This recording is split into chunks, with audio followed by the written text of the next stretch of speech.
audio should be good. I think everything's plugged in right. Yeah, we're cool. Alright. Yo, it's been a minute. Been pretty busy with this game, as well as life in general, but my life has mostly been this game, so all things considered, I think it's about time we talked about it. Kingdom Hearts 3. It's been a long wait. I've been playing this series since its release, 2002. I remember I got it like right after Christmas. I got my PS2 for Christmas when I was little, and then I think a few months after, it's like a few months after, because I gave it back for a minute.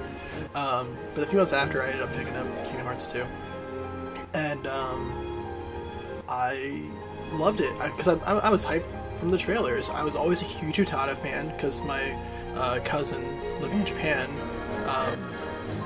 was obsessed with her. He was a recording artist as well. He's loved it. He loved everything that she did, so he got really hyped to her. So when I heard Simple and Clean for the first time, I knew immediately it was Utada. I'd heard the song before. But then in that Planet B remix of it,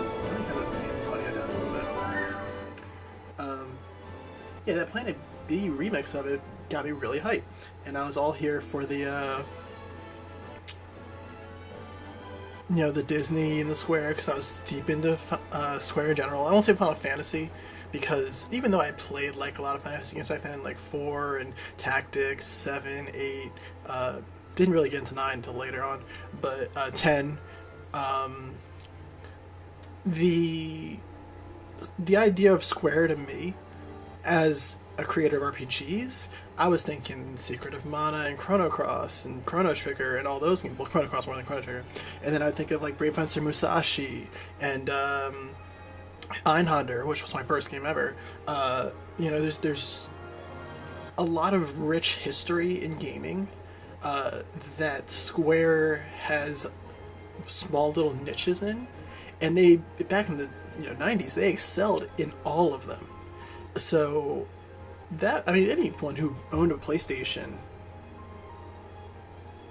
Tag you? Was I supposed to tag you? Oh, I'm sorry. I put it out on Discord. Anyway, to my point. Anyone who played Square games in the 90s, right? They knew the level of quality it was. They were known as some of the best creators of highly cinematic, well-rendered CGI, and just like story-driven and character-driven games in the market, especially in the Japanese gaming market. And me being the kind of person I am, I was all about it. I played as many of those games as I could. So when Kingdom Hearts was announced for the PS2, and they said that they were gonna go crazy and like mix Disney with Square, and specifically Final Fantasy, how could you not think that'd be a feat to behold? Two of these giant animation and media juggernauts colliding into one game with all this money and all of these characters that are well known to gamers and moviegoers alike. And let's be real, like, for everyone that enjoys gaming versus anime or animation, they're one and the same. It takes animation of a great, significant value to make games. So they're already intertwined, And whether it's 3D or 2D is irrelevant. So it's just the perfect fit, in my opinion, when you really think about it, for Square and Disney to merge and make Kingdom Hearts. But anyway, that was, some odd 17 years ago now, right? Now here we are. Kingdom Hearts 3 just came out. Everyone's, for the most part, seems to be enjoying it, in love with it for various reasons. I certainly love this game to death. But I think there should definitely be a critical eye towards it. It's not to say that this game is bad. Honestly, I think out of all the critical reviews there are, I'm probably going to be the most lenient, because I love this series so much. It means so much to me. Doesn't necessarily mean that I am going to be playing this game forever, infinitely. Of course, as we know, there's going to be games to come, and there's still a huge market for Kingdom Hearts 2 as a speedrunning game, so I'll probably continue to play that. But I would love to... I mean, this game seems to be built around a sense of catering to the needs of people who enjoy speedrunning. In fact, I just found this out maybe, I don't know, like yesterday or 2 days ago or something. But if you can actually go to the settings, and I don't know why I didn't do this in the beginning, you can actually turn off the animations for, you know, the different cinematics, for the attraction flows, for summons, and for specifically Keyblade transformations, because form changes are really annoying when you start getting into like teching and guarding and whatever else. It's like you want to use a certain form change, but you have to sit there through the animation, and maybe this is a speedrunning thing for me, but like it just gets in the way. So I turned them all off. I don't really use links anymore, so that's why I left it on. I think it's kind of cool. I always liked the little cinema things, but I'll definitely have that off, obviously, when I start speedrunning the game. But yeah, as soon as you turn it off, it's like a drive form. It's just a quick little thing. It blows up, and you're in your mode, and it's cool. It doesn't take any time at all. And I think that's great that they are catering to people who would want that, because this game is very spectacle heavy. That's cool. I like it, but it's going to change the format of how people speedrun this versus how they speedrun Kingdom Hearts 1, Kingdom Hearts 2, you know? Anyway, I have some points here that I kind of want to go through. Let me read your comments first. Yeah, like, you know, back then, I think when you're a kid, it's hard to say you're a hardcore gamer, just because we played games differently when we were little versus when we were older, right? I think a lot of the stuff I do now that I'm older, I have a career in, you know, entertainment and whatnot, I certainly look aesthetically at a lot of games I play, and like, do I like the music? Do I want to, you know, do I want to look at something really nice graphically? Do I want to enjoy the story for its deeper themes? Back when I was a kid, I was just taking in media and enjoying it for what it was. Whether it was good or bad later, it didn't really matter. It's whether I enjoyed it or not. Now, because I know the kind of person I am and what I like, I'm a lot more critical. But I think back then, yeah, I mean, dude, I still play, you know, I'll play Jak and Daxter, I'll play Crash Bandicoot, Spyro, whatever. Those are games, I think nostalgia value alone will get me to continue playing those games, but I definitely am more critical of them now than I was when I was like 8 or 9 playing with my mom in my basement, you know? And I'm also probably thinking differently because now I've actually beaten all those games myself. My mom used to beat all my games before I did, because she's a just as bad gamer as I am. Long story. Anyway. Well, wait, if you knew about it, why didn't you tell me? I guess I should have known, but still, that's hilarious. It's funny, because I should have known. I didn't really look into it, but like, as you can see, I have the normal HUD, like I do in every run that I ever do in Kingdom Hearts. I don't use those like dinky, like, oh, this is the Hercules HUD, or this is the Arendelle HUD. No, I just use the normal Kingdom Hearts HUD, because it's like nostalgic to me. I prefer it, I always do. No, because I don't care. I just wanted to play the game. The only thing I checked was that HUD and the, what do you call it? The, shoot, what's it called? The, the graphic stability, because I wanted to see how bad stable was on PS4 Pro, and yeah, it's as bad as I said. I'm never going to use it, because this game, I don't know how the recording is, it's probably not perfect, but, like, it's, I'm looking at 60 frames, you know, 1080 right now, and it's clean. So I don't see any need to change that. Obviously, yeah, I'm looking at Twitch now. The recording's not like that, but it's like 30 frames still, which isn't bad.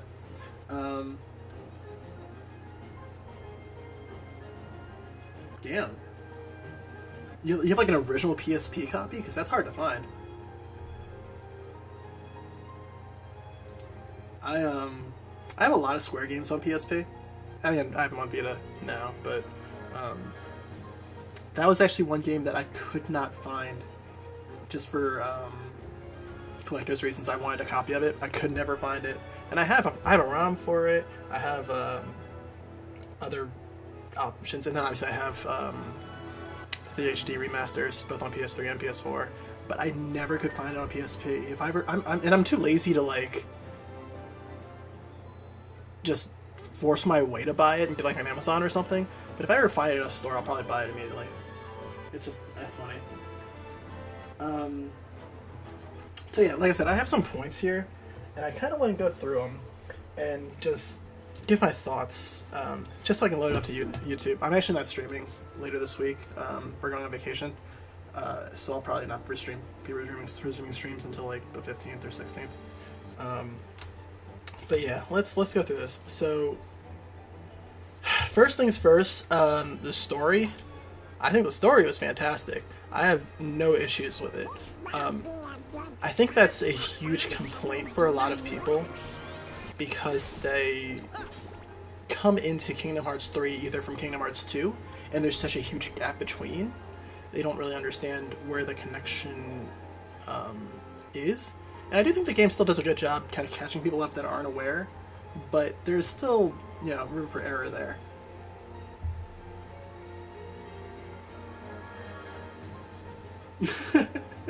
I don't know. It's weird. I guess because we've had other things to talk about. Oh, I'm going to use this more just because you said that. I worked my ass off. I'm going to show it off. This ultimate weapon's amazing. Anyway, so the story's pretty rough, honestly. Right out the gate, I think the Hercules level's fine. I think the rest of the worlds that are kind of like self-contained are fine. Self-contained being like, oh, I'm in Frozen, so here's the Frozen story. I'm in Toy Story, so here's... Well, actually, not Toy Story's a little different. I'll talk about that later. But yeah, Frozen, Tangled, Big Hero 6, like, they're very self-contained, and I think that's great because that plays to those movies' strengths. But I think it's also a little odd to watch when you're playing through it, because one, these are new interactions for Sora, Donald, and Goofy. With Pirates, there's history because he already knows Jack and Elizabeth and, you know, and all them, and Will and everybody. So he has history, and it's very easy to connect Sora to those characters. The same can be said with Hercules. He goes there. He already knows who Herc and Hades and Meg are. They don't have to introduce themselves. You don't feel like you're treading water there. You know what's going on. You know who these characters are, if you've played the series already. Especially Herc, because he's been in like every game. But then you go to what's the Kingdom of Corona, and you meet Flynn, and you meet Rapunzel. I already have that, I think. Where is it? Sorry, I'm still looking for Lucky Emblems. I'm missing like 6. And yeah, so you go to these worlds, and you feel like you don't really get too much character development, but by the end of the story, I think it still wraps itself out as a story world like it has in previous games. The problem I have with that is, when I think about Kingdom Hearts 1, you had your whole introduction to Destiny Islands, you went to Traverse Town, and then you would end up going through like 3 Disney worlds, then you'd go back to Traverse Town, then you'd go to, I think, Agrabah, and then you constantly keep going back to Traverse Town to give Sid the gummies. So you have a bit of a hub world there, right? You have a reason to go there, you have to go there to progress, and the story in Traverse Town it constantly evolves with the things you're doing there. New people show up. People that you've met on your journeys end up start living there as like refugees. You start to unravel little things about what Hollow Bastion is and who Kyrie is and who Sora even is, like in terms of what he's capable of. In Traverse Town, these major events start happening in Traverse Town, and then even mid Hollow Bastion, when the place gets run by Heartless or overrun with Heartless, you have to go back to Traverse Town as like a safe haven before you can go back and seal the door and actually complete that stage. So it kind of helps the pacing and makes it a little more...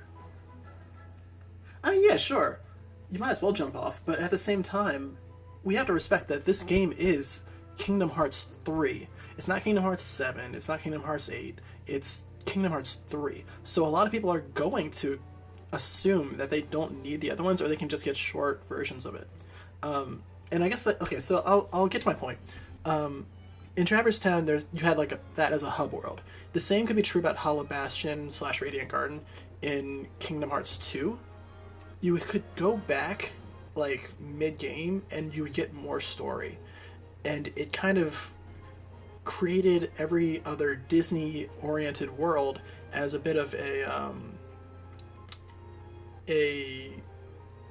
like they were little vignettes. They weren't actually the crux of the story. Now, I do enjoy those parts of the games that intertwine like the organization members with the story of the Disney stories, and I think they did that fine here. They definitely did it well with Big Hero 6. They definitely did it well with Tangled.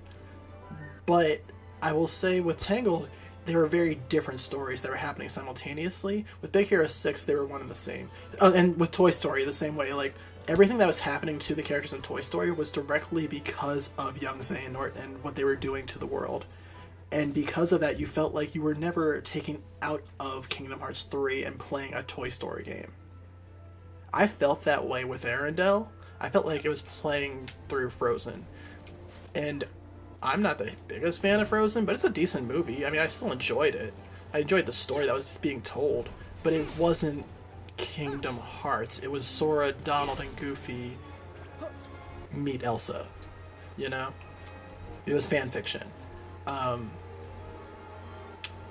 And the same could be true for the Tangled aspect of Kingdom of Corona. I would have been fine with that if there was a hub world and it wasn't just Disney World, Disney World, Disney World, Disney World, Disney World, back, right? Constantly putting you in those scenarios where it's like, I'm going to the next Disney World, I'm going to play through this movie. It drags too much. For speedrunners, it's great, because who wants to go back and forth to a billion worlds a million times, right? But I am 100% completionist speedrunner. So for me, it's a little different, because I do I'll do like the data org stuff, and like how fast can you make Ultima, and stuff like that. Those are the kind of speedruns I do. With the exception of like Kingdom Hearts 1. Because Kingdom Hearts 1 I usually just do straightforward. Any percents. So I just don't see why they didn't give us a hub world. And you can't say that Twilight Town is that hub world, because you only go to Twilight Town in the middle of the game to fucking visit Winnie the Pooh for 3 minigames. And I love those puzzle games. I love Bubble Bobble. It's a great game, and as much of a puzzle addict as I am, I'm really happy that's in the game.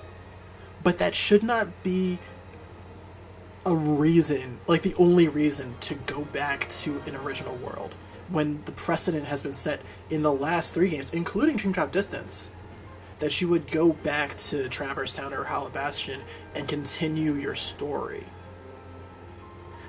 I don't like that. I don't like that this game is so heavy-handed at the end. Now, we'll talk about the ending in a sec, but I'm really glad that it was handled so well, but we'll talk about that in a sec.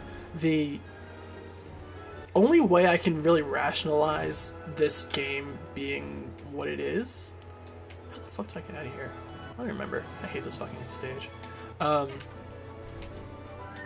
Yeah, the only way I can really rationalize this game being story paced the way it is because I remember Nomura being on the record back in like 2000 and I want to say 15 or 16 that Dream Drop Distance and 0.2 after the fact were Kingdom Hearts 3. They were supposed to be a part of this game, but the game got too big. He ended up making, you know, he was evolving the story more, getting more licenses, wanting to do more things with the game. And as such, yeah, I mean, I'd agree. But as such, he had to kind of split it and make it a little more palatable. And by doing that, he realized the game was just getting too big, and he ended up making Dream Drop Distance. Why he put it on the 3DS is beyond me. I guess he just wanted to play around with the tech. But yeah, he said that, you know, Kingdom Hearts 3 starts with Kingdom Hearts 3D. So if you really want to look at the story critically, and I think this is fair, so that's why I won't completely rag the story about it, you have to start Kingdom Hearts 3 from Dream Drop Distance, play that, Kingdom Hearts 2, Union Cross, and Kingdom Hearts 3.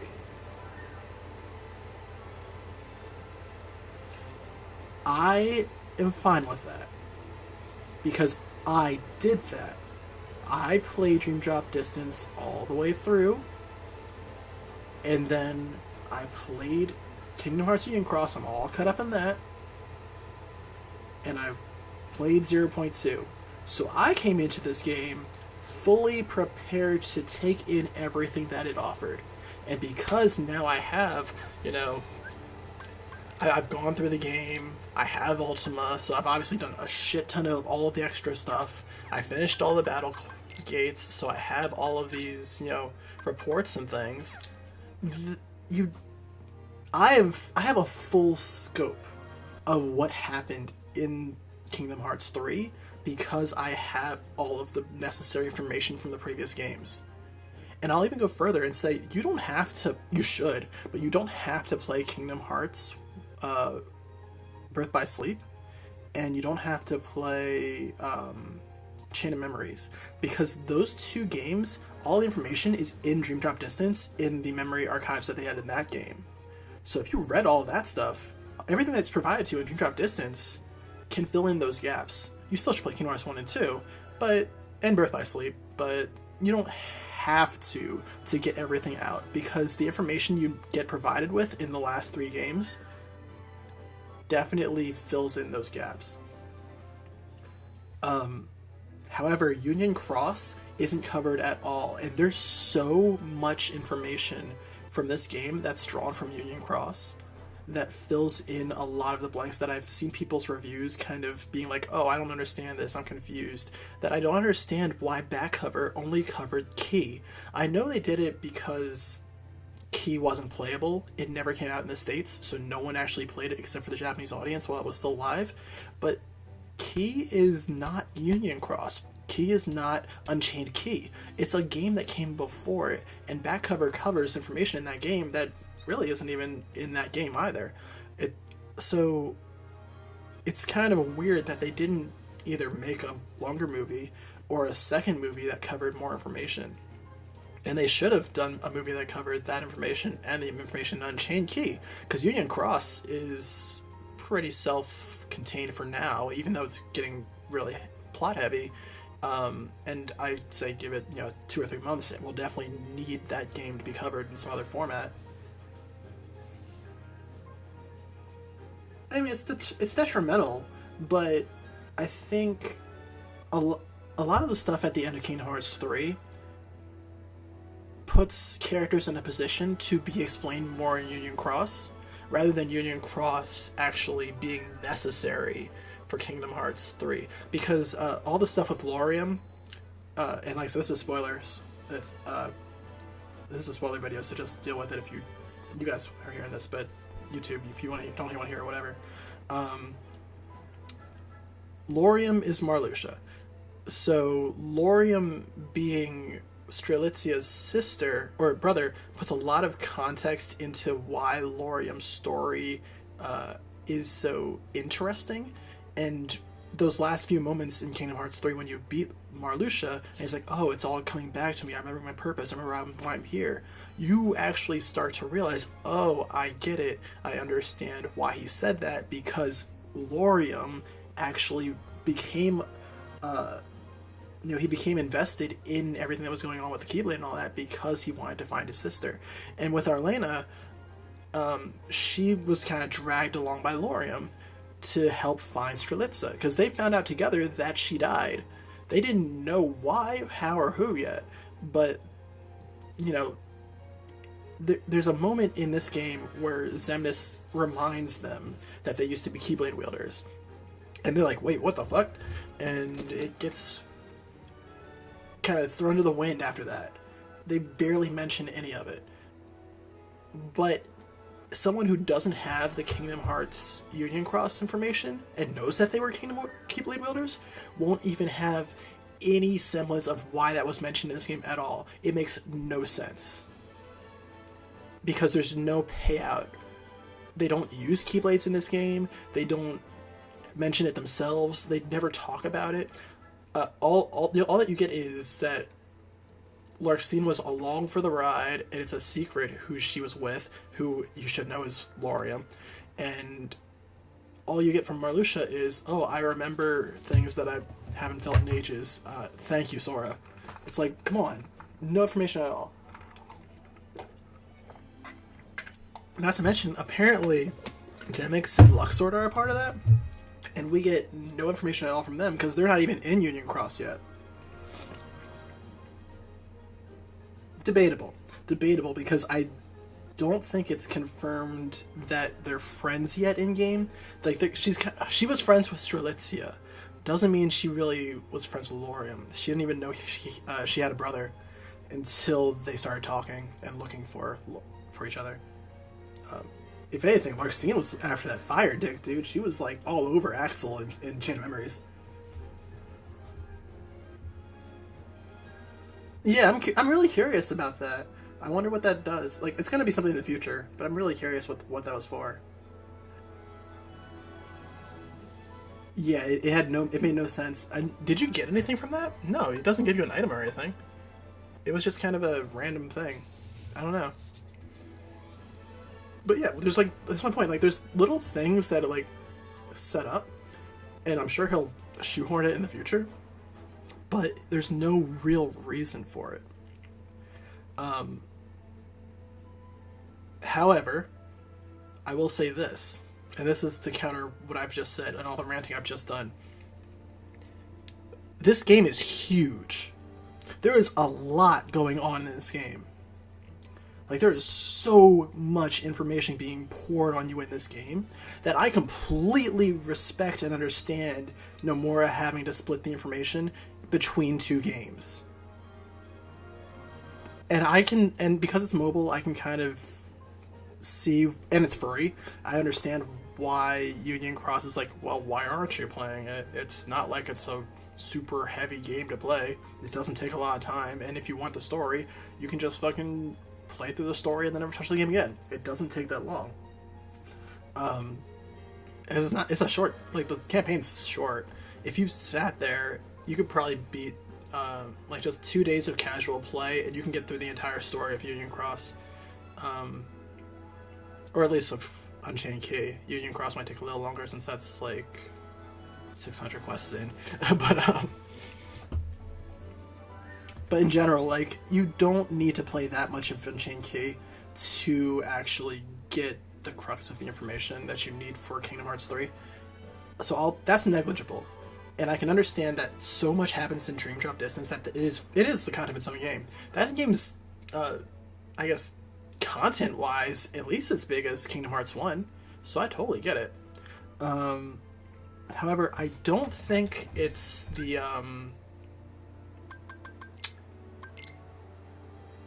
best way to present this game's story, only because it's so, like, they should have done something like that with what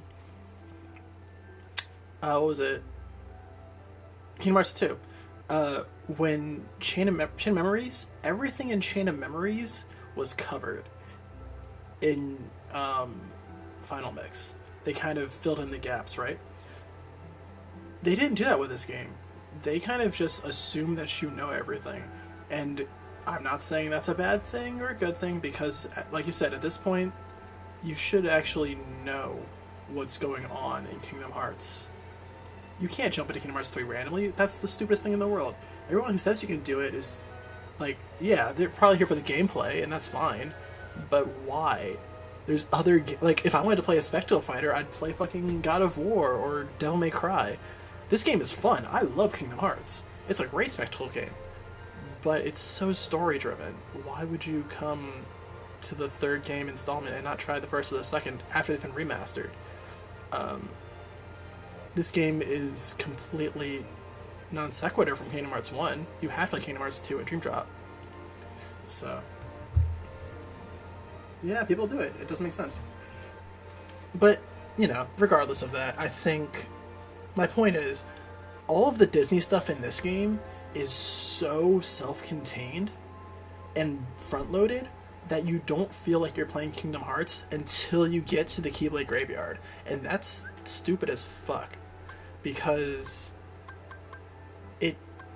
if you're like me and you like that stuff, like, I love Disney. I love, you know, getting to see or playing it with Hero Xerix, even though they don't join your party, just Baymax. That's kind of lame. Yeah, I'm not a huge fan of Frozen, so it's nice to get it from a different perspective. I like Frozen, but it wasn't like my favorite movie or anything. So seeing Sora, Donald, and Goofy in there and playing it from their perspective actually gave it a little more value to me, because I didn't want to see all that other bullshit. I wanted to just get their side of the story. And I actually really liked Tangled. Like, I thought Tangled was a great film. So the fact they didn't change too much and they kind of kept it sound while introducing Sora, Donald, and Goofy to the story, I really liked that. I thought that world was great. And there's a lot to do in that world, which is really cool too. I definitely don't think there's a huge issue with some of the worlds, but like I said, Toy Story and yeah, like Toy Story, Pirates, I guess Monstropolis wasn't bad either, story-wise. Like, I thought that was pretty cool. And then, yeah, Olympus. Like, I think they survived from what the Disney Kingdom Hearts collision is. The other worlds kind of faltered a bit, because all it was just like watered down versions of their movies.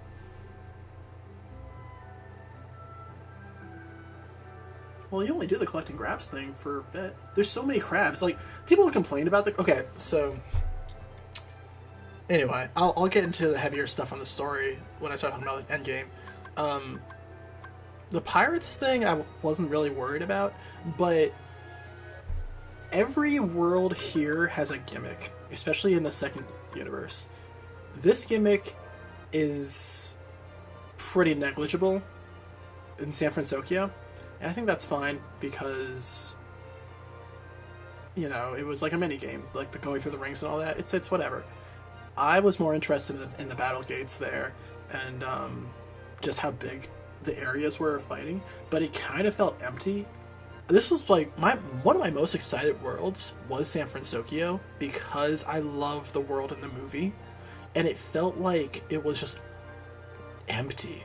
They added NPCs. This world was lively as hell, and when you walk down during the day when there's no Heartless, it's actually not bad.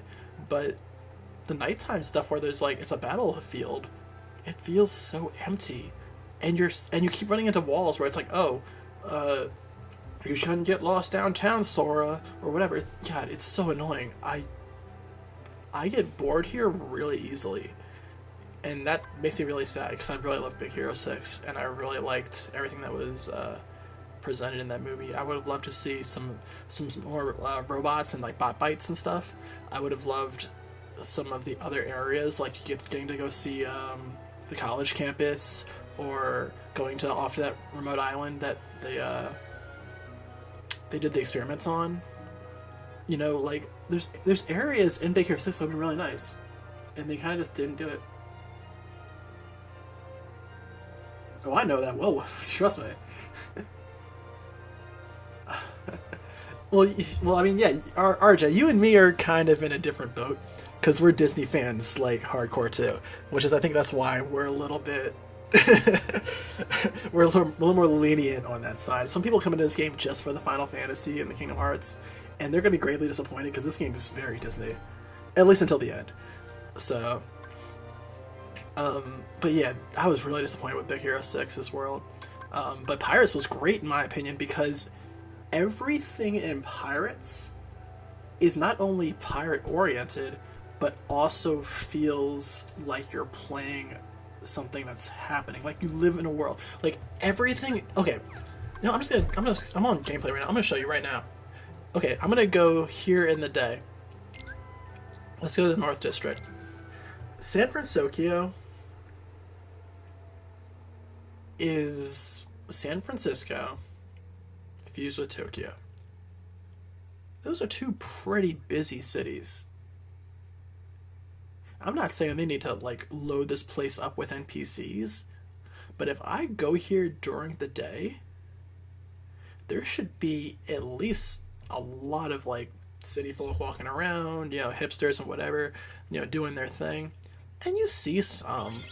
You kind of feel like the world's alive, you know? Like, look, there's people walking around, there's cars, you know, there's traffic. Yeah, okay. And if you, like, run past people, you get that whole NPC thing. Well, maybe not these girls, but... You know, yeah, here you go. Like, see? Like, like in Final Fantasy 15, you hear people talking, you can, like, eavesdrop on conversations. The world is alive. I can respect that. But look, I just came from that... I was at, the far northeast corner of the map, right? I'm gonna fly over here.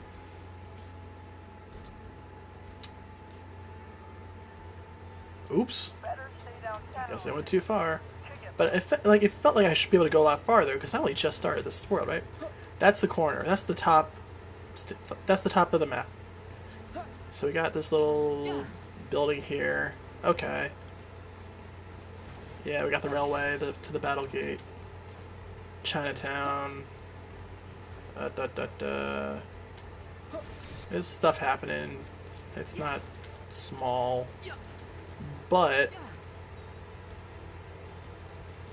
I feel like I'm traversing a lot of ground really fast. And you see how empty some of these places are? Like, there's nothing going on. And of course this is the daytime, but I guarantee you, if I was playing nighttime right now, there's no battles here. If I come into this corner over here, maybe I'll run. No, not this one. Where is it? Yeah, like right over here.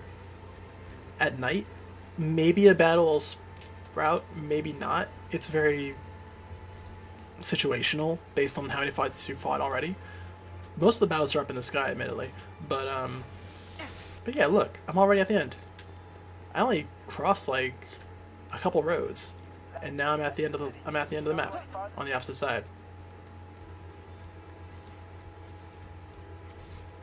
And if I go down here, because admittedly this map is on an angle, I only get maybe like another block down, and there's nothing. I'm going to Here's Garage. There's nothing going on in this world, and day and night are the exact same thing, just with different yeah, there's nothing there. There's nothing there except like some heartless battles, and I think a hidden Mickey that you can only get during the day. Like, that's the difference between these two worlds. And yeah, of course, in fact, you can't really do anything during the day. In fact, I don't even know why there is a daytime in this world, because everything you do is at night. If I go to GoGo right now at the top of one of these buildings, I think it's the one over there, and go and do her minigame, it's going to be nighttime. There's no reason for this world to even have a daytime stage. Nothing happens. It's all the battle gates happen at night. So I don't know why they wasted their time rendering this entire place during the day when they could have had it at night, made it twice as big, and filled it with way more NPCs. I don't get it. I just don't get it myself. And you can't even go back to the bridge area unless you do the battle gate for that area. Like, you can't even go explore it. There's no chest there or anything. You can't do it. This level is so underwhelming. And I hate it. I am not a fan at all. Now, in contrast to that, Pirates World is fucking fantastic. Because not only do you get this big ass map with this huge ocean to explore and all these pirate ships that keep showing up, half those pirate ships you can board and do battles on. And even more so, you don't have to stay on the battleship. You can jump off and swim in the water, and there's Heartless underneath you. You can fucking fight in this entire stage. The only place you can't fight is Port Royal, and they made Port Royal bigger in this game than they did in Kingdom Hearts 2. Port Royal is huge. They made the whole thing just like in At World's End. Yeah, dude. I mean, this this game is a better pirate simulator than Black Flag and that Rare game combined. This game plays fantastic in comparison to those two. No glitches or anything either. I didn't run into a single glitch this entire world. I actually didn't run into many glitches at all this game. I think I only had like 2. Goofy got stuck in a tree in Arendelle, and what was the other one? I think I like glitched out during like doing Sonic or something with Starlight. It's kind of a random thing. This game's actually pretty sound. But look, okay, so I'm at Port Royal. First off, it's just aesthetically perfect. It feels like the movie. Like, there's something about the sheen of it that feels like it feels nice. It looks like Pirates, but it doesn't like rely on like everything feels rustic. It doesn't feel all bloomy and brown like you would think it does. If this was like a Pirates video game, they probably would do that, you know. But look, I go down here, and even like the smallest area has like a dude hanging out for no reason. And I'm not sure if they'll do it now. Yeah, but yeah, like, see, like, I'm walking down here, and like, there's people talking. There's people, like, in the brig. There's, like, things going on in the smallest area. And then I take a swing over here to Port Royal proper. And all of a sudden, first off, there's multiple ships here that you can take, which is kind of cool, too. But yeah, like, if I go here, I can go that way, and there's Heartless battles over there. I can go this way, and I'm in town. And then all of a sudden, oh look, you know, there's a couple guys on the port. There's, you know, it's all set pieces, but it just feels like this is more lively than it was not only in San Francisco, because there's so many people here, but also, you remember in Kingdom Hearts 2, this area was completely empty. This is where you fought the Luxord battle, right here. This is the same port. You know, you go up here, and granted they actually split the two, because you're supposed to, because that's how the map is supposed to work, but Kingdom Hearts 2 was being limited. But that's where you start and shoot the cannon system over there, and that used to be right here in the in Kingdom Hearts 2. But now it's like its own port and everything. And you know, just from that alone, knowing that I just traveled from there to here and skipped a bunch of battles and stuff, like, you can go there and do things in between that amount of space. That's a lot. That is a lot. And then you keep going, and you realize, oh look, there's like this beach here, and there's like this city little city town over here, and people are walking around and talking, and it's busy, and you can actually go to the market and like steal fruit. Like, I stole a berry and dipped, you know. You can go in here, like, you can break dance, like, you can do things here. You can't do any of that crap in Big Hero 6. You can't do any of that. And this is just the hub area. This isn't the main world. In Big Hero 6, that's the entire map. Over here, like everything that I'm doing, like I'm just in like a small little section of this world. I'm not actually like in anywhere. I mean, look, I can pull out the fucking splash run, and I'm gonna go into the city and bust some heads over there. Oh, if I get out of this, yeah, look. Okay, they cut me off because I left the battle, but still, like, point being, I just left the battle and I'm still here. Like, there's no invisible wall, nothing, you know. So, I don't know. I just find it interesting that they put a lot of work into this world, and I think this world is super fun. But Big Hero 6, which is kind of just by definition supposed to be the more fun world, was not. It was completely weak. And I love Big Hero 6, so that really disappointed me. Yeah, look, there's still like, I'm not even, look, I'm in a whole other area. This is another market. This has nothing to do with the actual, like, main premise of this world. This isn't where you fight your battles. This isn't where you, find your treasure. And that's a whole other aspect. I actually went and found all the treasures on the map the other day. And oh my god, it was, like, really fun doing that treasure hunt. Actually, it's actually a Norcalcum Plus, so, John, you have to do that. you have to find one of the treasure chests that has the Orichalcum in it in order to make Ultima. But look, I can go down here. And look, there's more world. There's actually, I think that I opened the chests down here, but there's like some chests and stuff down here that you can bust open and stuff. And of course, you can get crabs and things down here too. And there's Heartless, yeah.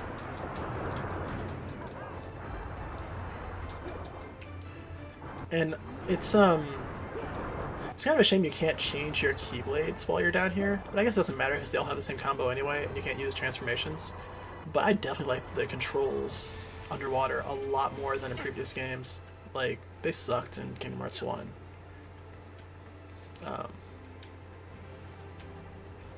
And yeah, everything I just did, like, that was all just in this one little section. That was just nothing. That was nothing compared to this game. And then you go out into the open sea, and you see all of these different little islands, and they're all inhabited with either Heartless or Treasure. And they're all, like, pretty scenically different, too. Like, the one I haven't been to is this one, because there wasn't anything there I needed. Oh, I guess I haven't gone to this one either. I think that's, like, a weird, what is it? It's like a big rock wall that you have to climb. I didn't really bother. Yeah, all these little islands, including the ones I haven't gone to yet, they're all, like, diverse and different, and nothing's, feels like treaded ground. They all have their own design, little different gimmick, different enemies. Some have sand monsters, some have monkeys, some have mostly like fish Heartless. Some have those weird like gargoyle-y vulture things. Like it's cool. Oh, some have like the screwdrivers from Ariel's World back in Kingdom Hearts 1. Like this is a really well done level, and then on top of that, at any time you can just like jump off your ship and just go into the ocean for no fucking reason, right? And there's nothing out here, but like you can do that. The fact that you can just do that, and in some cases, like when you board a ship, you can jump out and like there's Heartless underwater. That's awesome. And the closer you are to land, then like just like in real life, you know, sandbars go really deep. So there's like almost double the level when you go in close to shore. And then of course you have on top of that pirate ship battles. Like this level alone is very well developed. Oh, you just suck. Actually, that was the easiest part of the battle for me. I hate the part right before that. My issue was with when he does that crazy fire pillar right before you go underwater, because it keeps sucking me in and I keep getting tricked by accident. But actually, the water battle isn't that bad. I don't know why they did it, but for a lore thing, which is kind of cool. I don't know if you would have realized this. When you go underwater, you actually see the main building from Daybreak Town. Yeah, the clock tower is upside down and inverted, the Daybreak Town one. So Scala definitely being the nexus of all worlds. Yeah, there's definitely, like, Daybreak Town was a part of Scala at Kylum. I mean, the music should have given that away, but it's undoubted. There's gotta be some lore that we're gonna get in future games regarding Scala at Kylum, for sure. Another cool thing about Scala at Kylum is that if you spent enough time kind of in that first battle portion, that whole place is explorable. There's nobody there. It's just the boss fight, but that whole area actually is like there's a market there. You know, you can bust up fruits and things and whatever. Like, there's little vignette stores and you can climb most of it. Like, the whole area is explorable. It's just explorable during a fucking boss fight that breaks in slight intervals so you can enjoy exploring it. I wish that there was a trigger for the boss fight other than just walking through the front gate, so that you actually explore it more, because it actually is a really cool stage when you take the time. When I did my second completion, when I had Ultima, I actually went through the whole place because nothing scared me, because Ultima's broken as hell. And I actually just kind of saw what I could climb, and most of that place is, yeah, it's fully developed. If you could fill up that place with NPCs, and it'd be like a Traverse Town. It actually, which is really kind of sad, it'd be more interesting if it was filled with the same NPCs they had in Twilight Town. Because there's a bistro there, there's like a little courtyard area, whatever else. You know, it has like the same stage markers, I guess you could say, as Twilight Town does. So it's just kind of funny that they didn't even make Twilight Town, which is your effective hub world in this game, not even close to Scala at Kylum, which is just a boss fight scene. Like, it's just a battle zone, nothing else. Oh, hey, trophy. Let's do this. So, yeah. Point made. I think Pirates is great. Big Hero 6 leaves way more to be desired, but between those two extremes, I would say most of the worlds are alright. You know, they get the job done. They're what they are. But at the same time, I definitely think there could have been better pacing if they put more work into Twilight Town. And I don't hate Twilight Town. I think it's cool. The improvements they made to that world are decent. I just think they should have let you go into the mansion. They should have let you go to the Sandlot, which, who knows, maybe they'll do DLC for struggle battles or something. Because there's like an NPC that mentions struggles. I don't know. I just feel like there's a lot of things that could have been added, even if they were just mini games and nothing else, or just like little nostalgia things that we could go to. You can't even go to the train station. You can't go to the train station. Find the Mysterious Tower, and then go visit Yensid. You can't do that in this game. There's no Mysterious Tower level. They took it entirely out. Furthermore, you can't go to the second area, like the second district area. You can't go to the tower, you can't go to the Sandlot, and you can't go to the, inside the mansion. All these areas of Twilight Town are taken out. I'm not saying that there was any real plot relevance to those areas, but, like, the fact that you went in some of those areas in cutscenes, it's sad. Yeah, it's sad. I wish there was a lot more.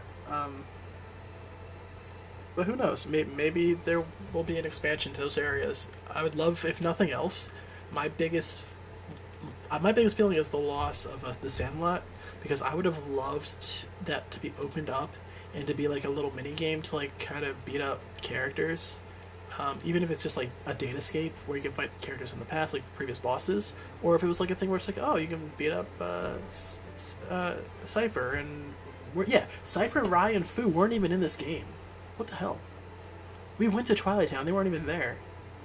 I know there weren't any Final Fantasy characters in this game, but still, like, I'm so disappointed by that. I thought if nothing else, we'd at least see those three, because they're part of the Twilight Town gang, you know? They directly interacted with Roxas, so I thought they would be at least, and Sora, so I thought they'd be a little more important. I'm a little bothered by that. But yeah, after you get to the Keyblade Graveyard, everything is fire. Everything is perfect. I have no complaints. It exceeded all my expectations and more. I could not be happier with those battles. And admittedly, I think it's because I have a personal connection with all those characters that were there. Marluxia, Larxene, Demyx, Luxord, whatever else. Because I fought them so many times as critical battles, and also because I've played all the previous games. People that haven't done that may not have gotten the same out of it, but I guarantee you, every huge Kingdom Hearts fan loved that gauntlet. That gauntlet was fantastic. And the final world is cool as shit because it's Gravity Rush, and I love Gravity Rush. Lore story, that's perfect. Everything about the Keyblade Graveyard, Scala Kylum, and the final world, in terms of story, is perfect. I could not have thought of a better way to do that.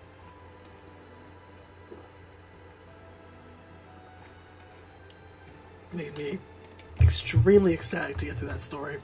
I loved everything about it. And the fact that they put those battles on top of each other, too. So, like, you weren't fighting just Larxene and just Marluxia, you were fighting them at the same time. You weren't fighting just Xigbar and just Vanitas. You were fighting them both at the same time, and they're kicking your ass.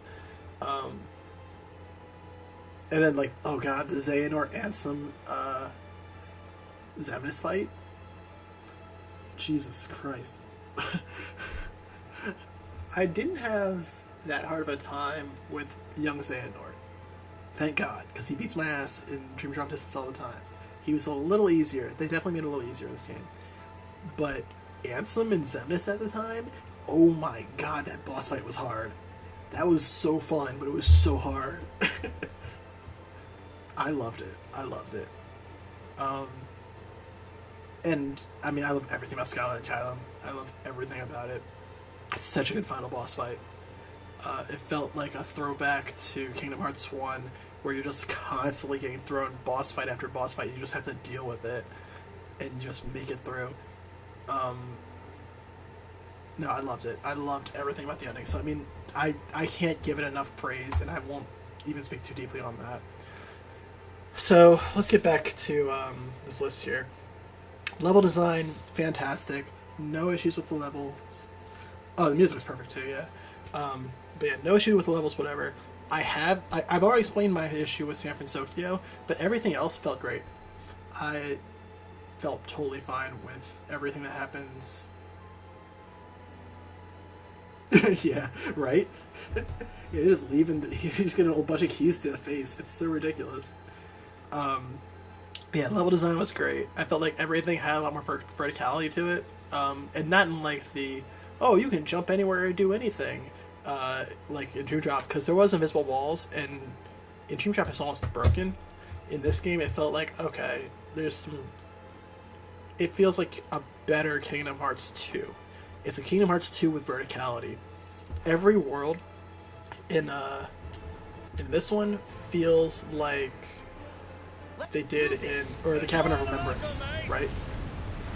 They were sectioned, but they were also very elaborate and well thought out, and like I said, had a lot of verticality to them. I was very content with all of the worlds in this game except for Big Hero 6. And even Big Hero 6 wasn't terrible, because they're great places to have battles, but that's it. It was just like, Do you think Will and Elizabeth it was will weak. be okay? It was weak. They're made of sturdy stuff, those two. I love that they have like little conversations after you come back to the worlds too, because every world has one playthrough. You go one time, unlike in Kingdom Hearts 2 where you went to Road twice. But you get a lot of content for that one time, So the fact that you can come back to every world and then like all the characters are talking and making like little quips and things about the events that previously happened, and the worlds are slightly shifted. Like you go back to Monsters Inc. and there's no fires anymore. You go back to her Thebes and they're rebuilding, and like everybody's talking about how you saved them. You can actually go back. I actually did it. You can go back on your second visit to Thebes and speak to every NPC you saved, and they'll give you items. Like they'll just be like, oh yeah, here, take this mithril shard, or take this or actually I think maybe mithril stones, or take this high potion or high refocuser. Like they're just like, they'll just give you crap because you saved their lives. It's so cool. It's a very nice little thing to see. Like, and there's none of that, of course, in San Francisco, but even in Arendelle, like you go back to Arendelle and you can talk to Elsa and Anna and Kristoff and all them.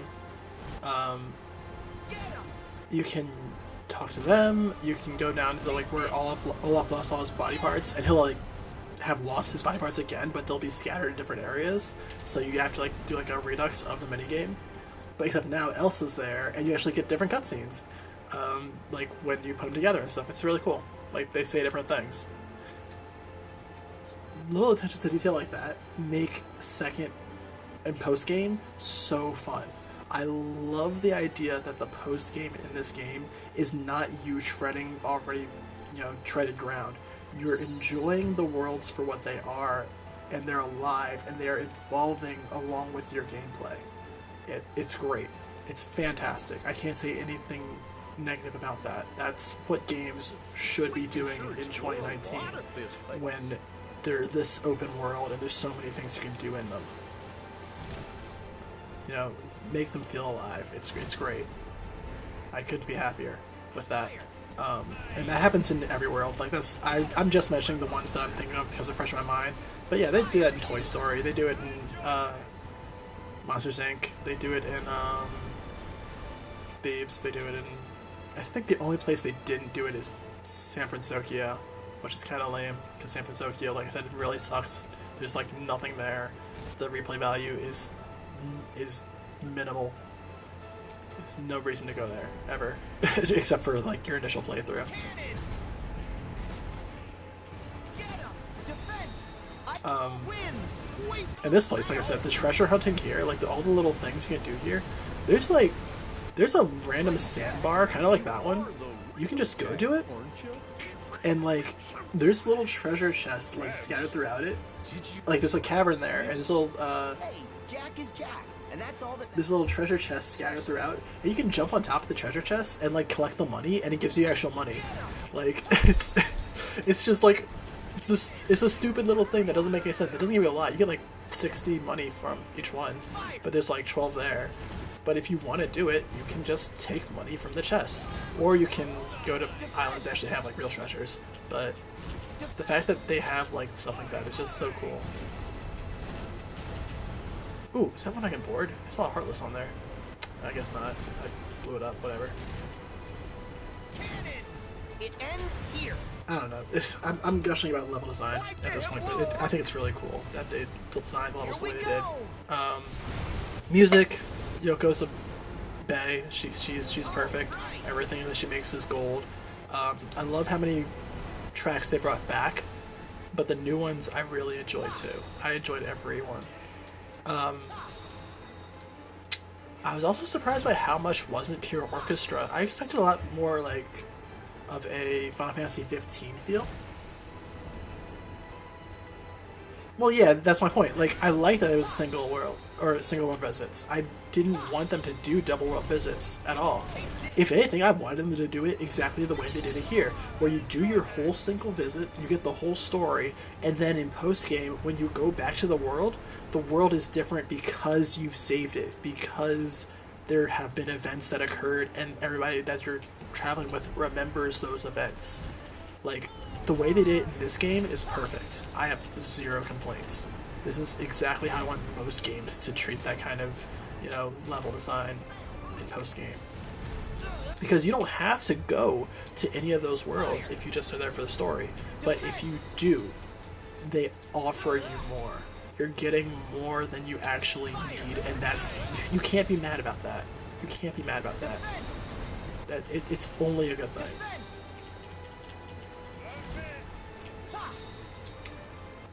But yeah, the music's great.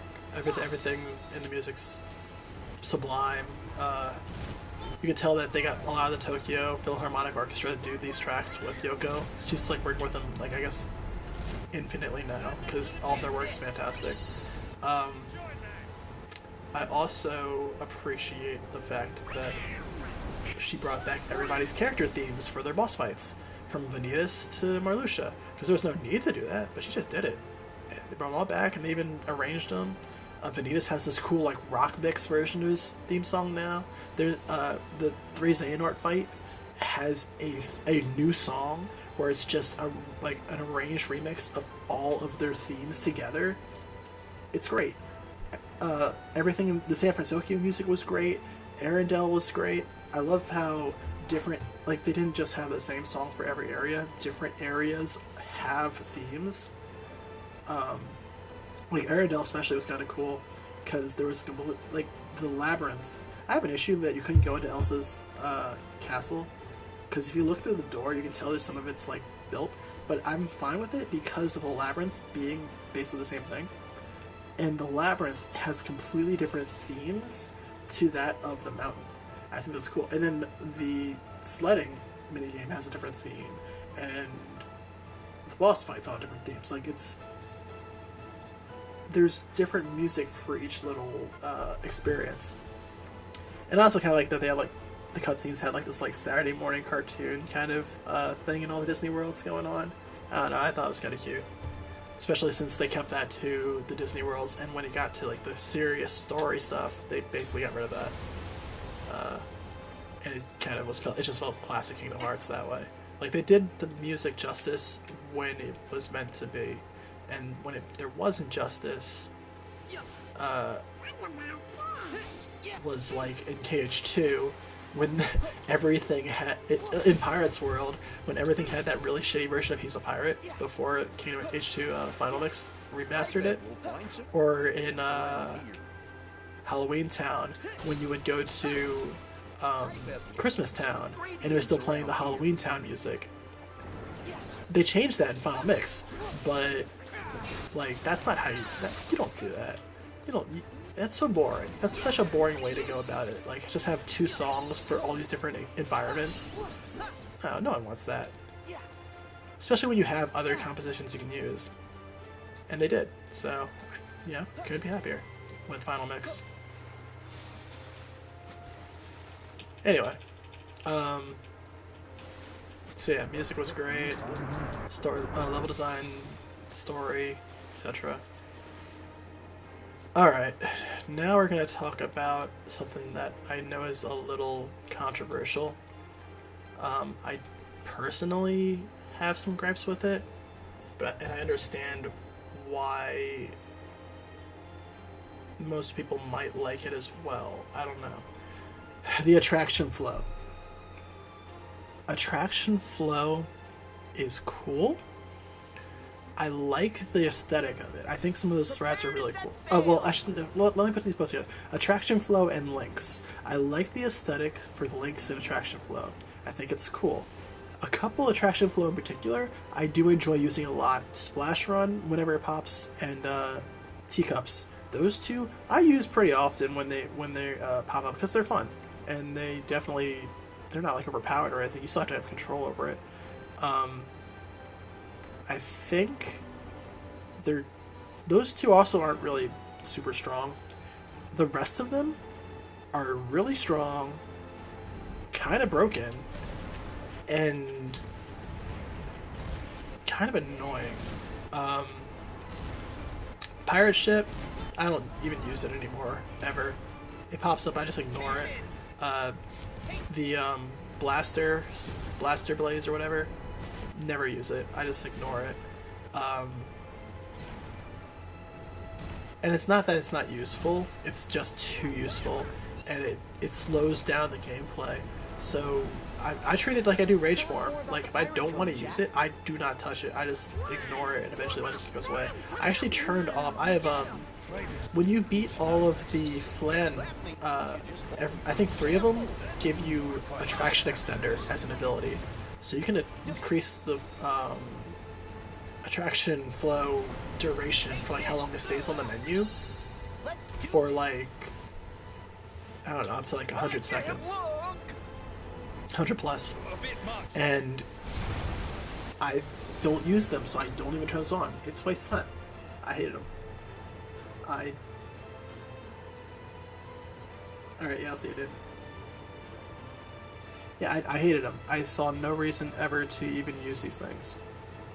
The only one I did use, like I said, was Mad Teacups because it's kind of hard to control and it doesn't do a ton of damage unless you're constantly hitting the same enemy, so it doesn't feel broken and it's kind of fun that way.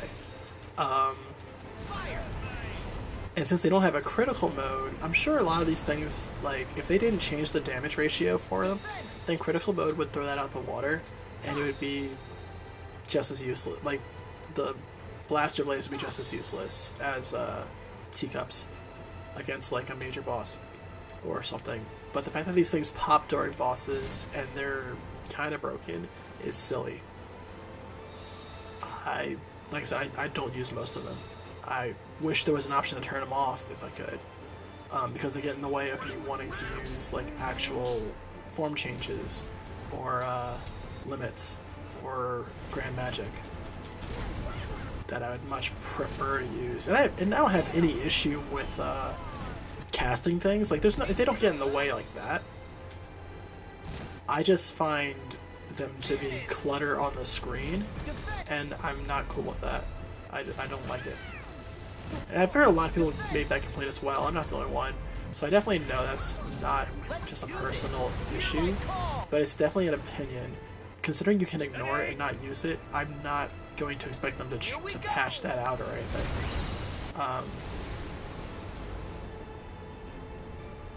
It is just kind of in the way, in my opinion, though. Whoa. Were those chests? Hold on. I guess not. I can't pick them up. Yeah, it's a shame. It is what it is. You just gotta deal with it. But it's a shame that something that looks really cool and is fun to use and fun to play, you know, when you get deeper into the game, is kind of an eyesore when you have all these other options. And you have a ton of gameplay options in this game, so you really do not need them. So, not much you can do about it, but it is what it is. If I had my way, I would at least just make it an option to turn them off. Like, make them abilities. I also am kind of mad that you start out with them. Like, all I think there's no, like, lore reason that you get them. I kind of wish there was.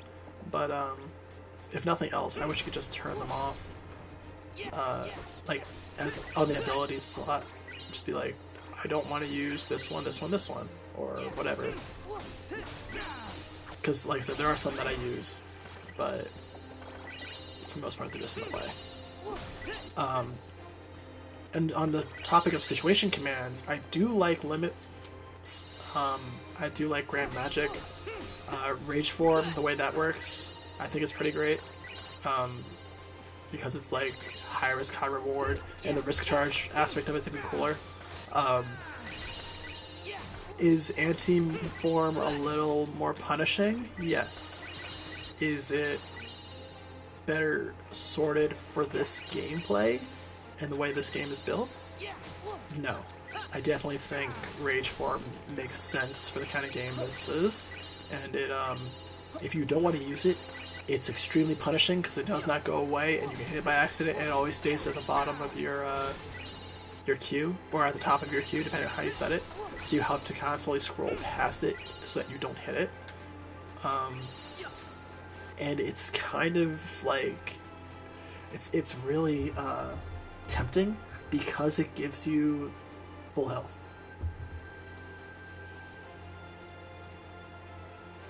Yeah, I bet it did. Yeah, that happens all the time. Like, I mean, that it's not a good thing. It's why it forced you in that situation in the final boss even. It's cool. It always has been. But it's high risk for high reward.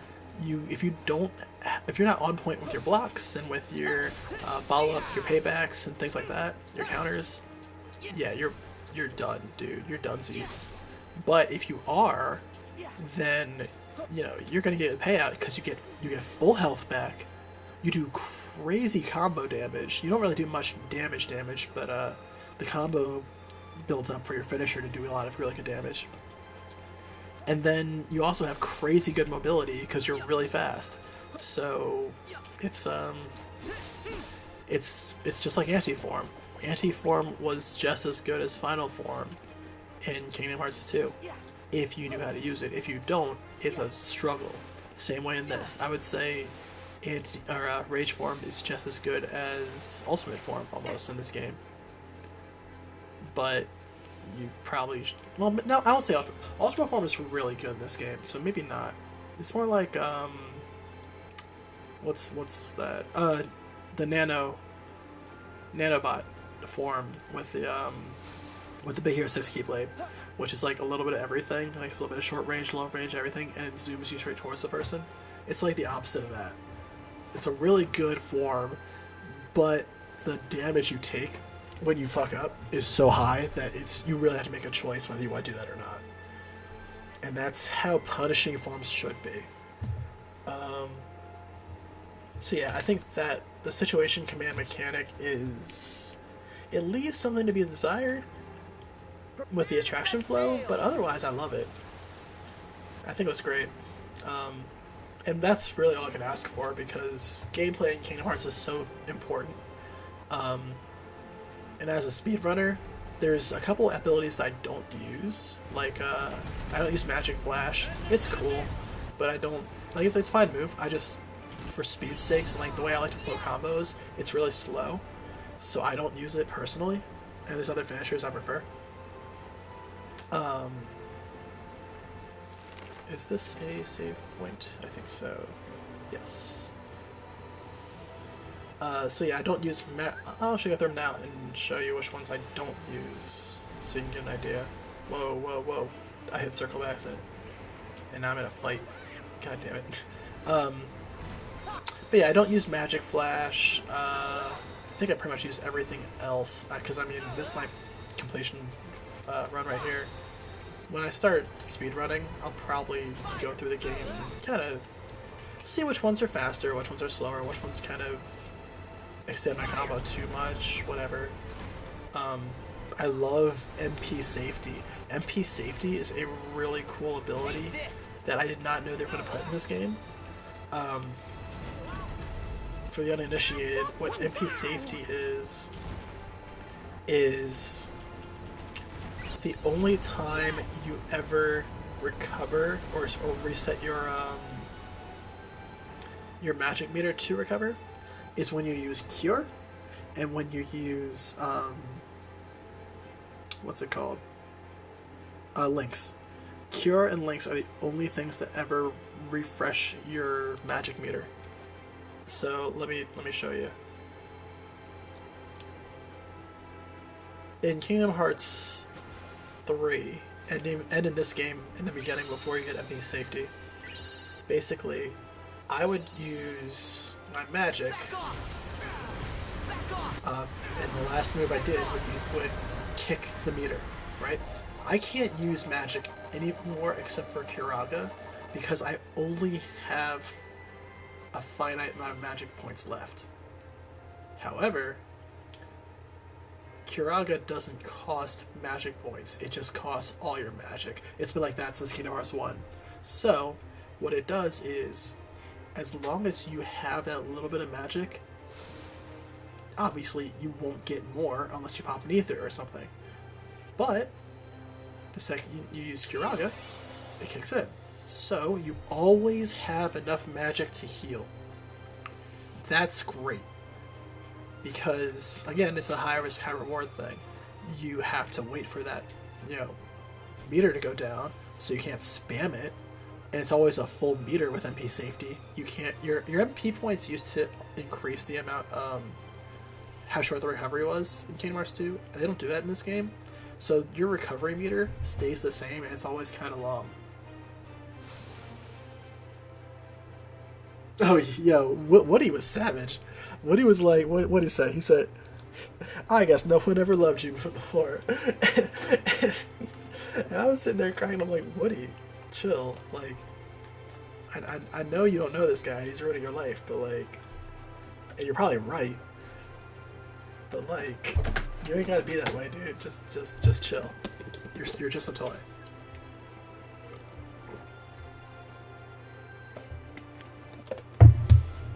For a man called Woody, he spit some serious fire.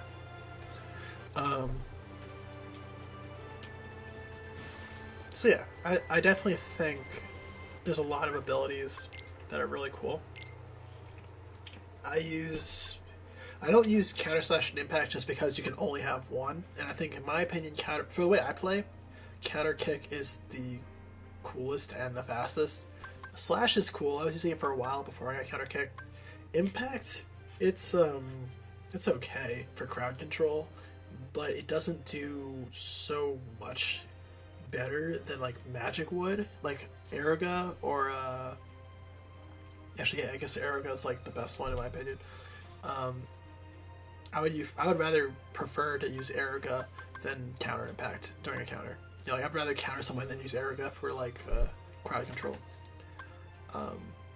Counter kick is great though because it does a lot of damage. It's straightforward. You do a bit of a teleport. It's great. I like that. It also has iframes, which is really nice. Which I guess doesn't matter if you're fighting on a one-on-one, but in a battle with like multiple Heartless around you, that's great because that means you won't get hit after your counter by someone behind you. Magic Flash sucks. It's just slow. It's cool, but it's slow. I can actually show you because I'm Combo Master on. So this is Magic Flash. One sec. That last hit where you like do the haha and you jump in the air, that's Magic Flash. It's kind of like janky and slow. It has a lot of like build up to the actual attack, and the attack's in the air, and it's very staccato and straightforward, like in the air. So it doesn't get you any range, has no mobility, it kind of hangs you for a bit. It's powerful, but just like Explosion in Kingdom Hearts 2, I don't use it because it's just too slow and in the way. Explosion was even a little more better because it was good for crowd control. It doesn't have very good crowd control, so I don't use it. And every other finisher is better in my opinion. Love how you start with dodge roll at the beginning, but you can turn it off if you want. Double flight's cool because that's from Birth by Sleep. All the flow motion stuff is back. That's cool. High jump is back. I do like that you get like air slide increases because I like the fact that I can go from I can just go further with it. I always thought air slide was kind of weak and lame if you couldn't chain them, but the fact that they extend it now makes it very useful because if you're doing this, you can do this, and when you're in a hallway, you can bounce back and forth, and it's really fun. Let's see. So yeah, we talked about music, we talked about story, we talked about the end game kind of, we talked about level design, music, we talked about situation commands.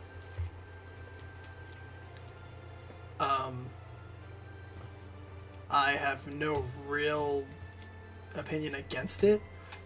Especially I think it's fine with worlds like Pirates because it makes you fit in because this world is so different from everywhere else. But I think the gimmickiness of wearing the world costumes is a little annoying. It's not a big deal. Like I said, it's not a huge deal. I think I like the costume for Pirates a lot. I like the costume for Toy Story a lot. Monsters Inc. I never liked like the animal furry stuff. I like the Lion King world. I like the movie. I think Lion King Sora is stupid. I always have. I'm not a furry though, so, you know, gotta cater to every kind, right? The ARG thing here, it's not intrusive. It's cool enough, but it's also kind of stupid. Like, it doesn't do anything significantly of value. It just gives you invisible walls that you can't cross, and like a couple like Superman simulators. I don't know. It was worthless to me. The Monsters Inc. one I have no issue with. It's just like I have no issue with it, but why? For story reasons, I get it. I just wish it wasn't. I don't know. It's a personal thing. It's like a cute design and everything, but I just don't care for it. I don't know. It's whatever. For all three of them, it fits in the story of the world, but I do not care. Easiest to hardest? In this game. Okay. Are you including heartless bosses? Let me know if you're including heartless bosses, and then I'll let you know.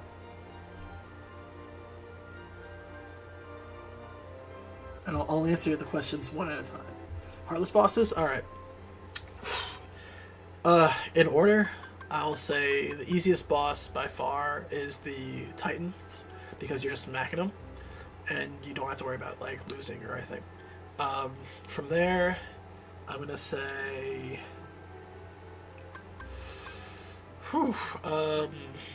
Caribbean boss was... Caribbean Heartless boss was very easy. I'll say that this is the second easiest boss in the game. The Caribbean... then I'll say... Dark Baymax? Weak sauce. Super easy. So third easiest.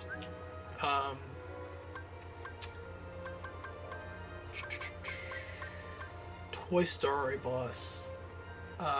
The final boss of Toy Story, fourth easiest. And that's like me saying, like, he's kinda tricky, but not so much you'll die if you know what you're doing. He's easy enough to get past with not much effort. The Angelique boss is harder, so I'll say that's fifth easiest. She's easy to beat, but not like easy to... You can't spam on her and just win. Like, she actually will fuck you up. And I'm playing on Proud, so these are the Proud mechanics I know. I don't know how easy these bosses are on Standard or whatever, if there's nerfs, but Proud mode-wise, this is my opinion. This might change as I learn mechanics over multiple playthroughs, but this is how it was for me playing through these bosses. Let's see, the Mother Gothel Heartless was sixth easiest. And then I'll say the horse boss was actually the next hardest after that. And that's like the last one in terms of easiest. I think from there, the Big Hero 6 Nanobot, like, or Dark Cube, they're basically just data cubes. The Dark Cube boss, that was the first hard boss that I fought. That one was actually pretty hard. The Kraken boss here, it's a gimmick, but it's kind of tricky. So I'll say he was a little harder than the Dark Cubes because you're working with the pirate mechanics and it's tricky. It's a little tricky. But that's including the Davy Jones boss because he moves around a lot. He's kind of tricky, and there's a lot of mechanics you have to do. He's not the hardest boss in the world, but I'd say of the harder bosses, he's the second easiest. Then I'll say the Unversed boss. That motherfucker is really annoying. He's difficult. He actually gave me a hard time. He was the first one to make me use my Koopa coin too. Yeah, the Unversed are actually really hard, considering the battle level's 36, and by the time you unlock this world, you're only like level 25. If you went the pace I did, yeah, he's kind of rough. I had a hard time with him, so yeah, he's a step up.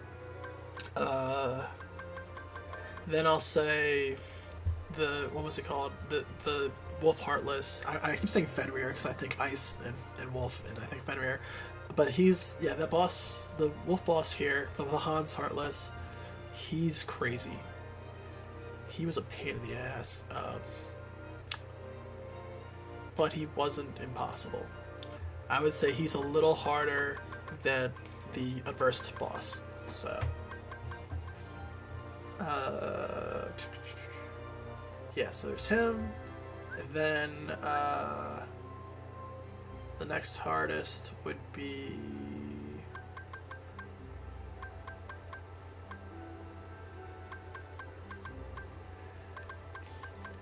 I guess, yeah, everybody there is covered.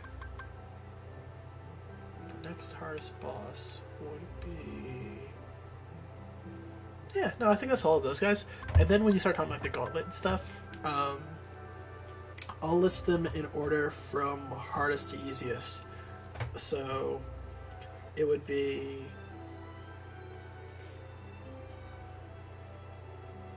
Dark Tide, like the Wave of Darkness, the Shadow Boss. Then it would be Zigbar, because he was actually pretty easy in this game if you know how to block. Vanitas in the Skein. He was actually after Zigbar. He's a little harder, which is in the same boss fight, mind you. Then I'll say Larxene, because even though she's really fast and hits you really hard, she's really squishy, so you can do damage to her pretty rapidly. Then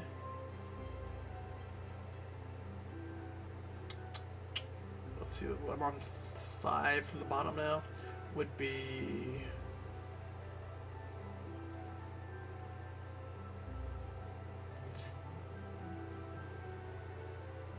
Terranort. Terranort, I'll say, would be the next one. Then Young Xehanort for me, because I actually beat his ass pretty easily. He did not hurt me that much. After Young Xehanort, or Young Xehanort, there was who was difficult after that.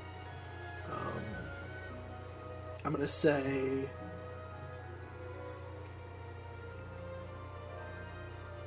the middle part of the Xehanort fight, where he's in his armor. The Xehanort armor he wasn't, like, this is the first really hard boss that I had to deal with.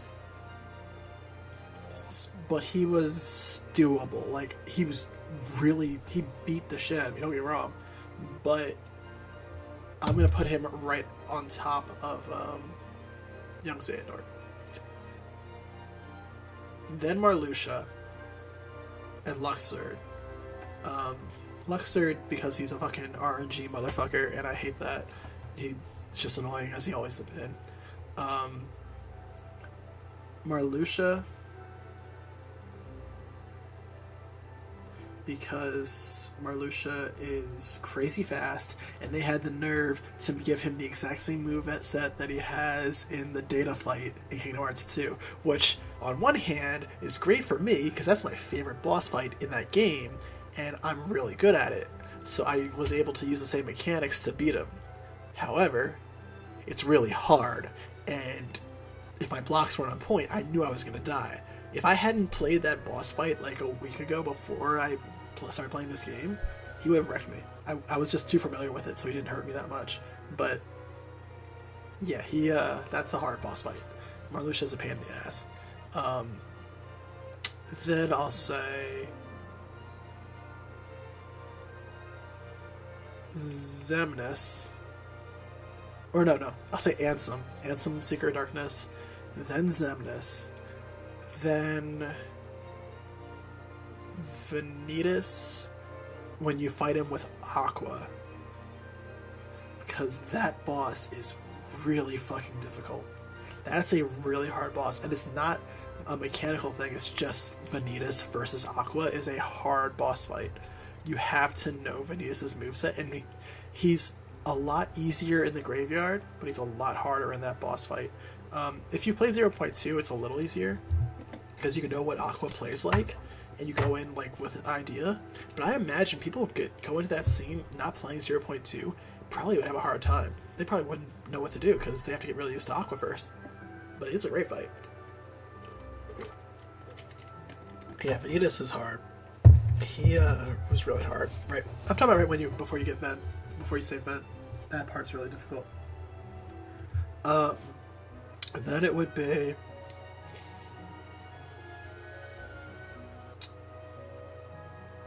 the Scala and Kylum boss fight against Organization 13. When they're all husks in their armors, fighting all 13 of them at once. They share one health bar. They're not that bad, but at the same time, it's very easy to go in there unprepared. If you go in prepared, like I have Ultima weapon right now. I'm like level 60 something. I can beat those guys now before they even go into the second phase where they start shooting lasers. I can do enough damage. But if you don't do enough damage output, you can probably survive it, but they'll beat you first. They'll beat you down and really, like, you'll be taking a lot of damage. They do a lot of damage and they have a lot of defense, so you have to be able to keep up with them. So that I would say that's like that's the third hardest boss just based on that alone. Fourth hardest boss. Third hardest boss is Dark Inferno. The secret boss in the early Heartless area before you go into this game of whatever, the twisted area. The labyrinth in this game labyrinth in Keyblade Graveyard. That boss for the Dark Inferno, he's difficult, but he's also very mechanically sturdy. If you know how to play this game and play it well, he won't give you too much trouble. I beat him in about 8 tries. I spent about 8 tries beating him. And I beat it without a Kupo coin too, so I'm sure maybe if I had a Kupo coin, it would have been easier. But still, that's just a Kuraka. It's a free Kuraka is what it is. So at the end of the day, that doesn't even count in my opinion. Yeah, no, he's difficult. No two shakes about it. And I beat him before I had Ultima as well. So I have played him since I got Ultima. He's not nearly as bad. In fact, I think I'll play him right now because I'm just gonna play while I'm talking. Yeah, I'll say Dark Inferno. Excuse me. Dark Inferno is the third hardest. The second hardest is Master Xehanort. Because holy shit,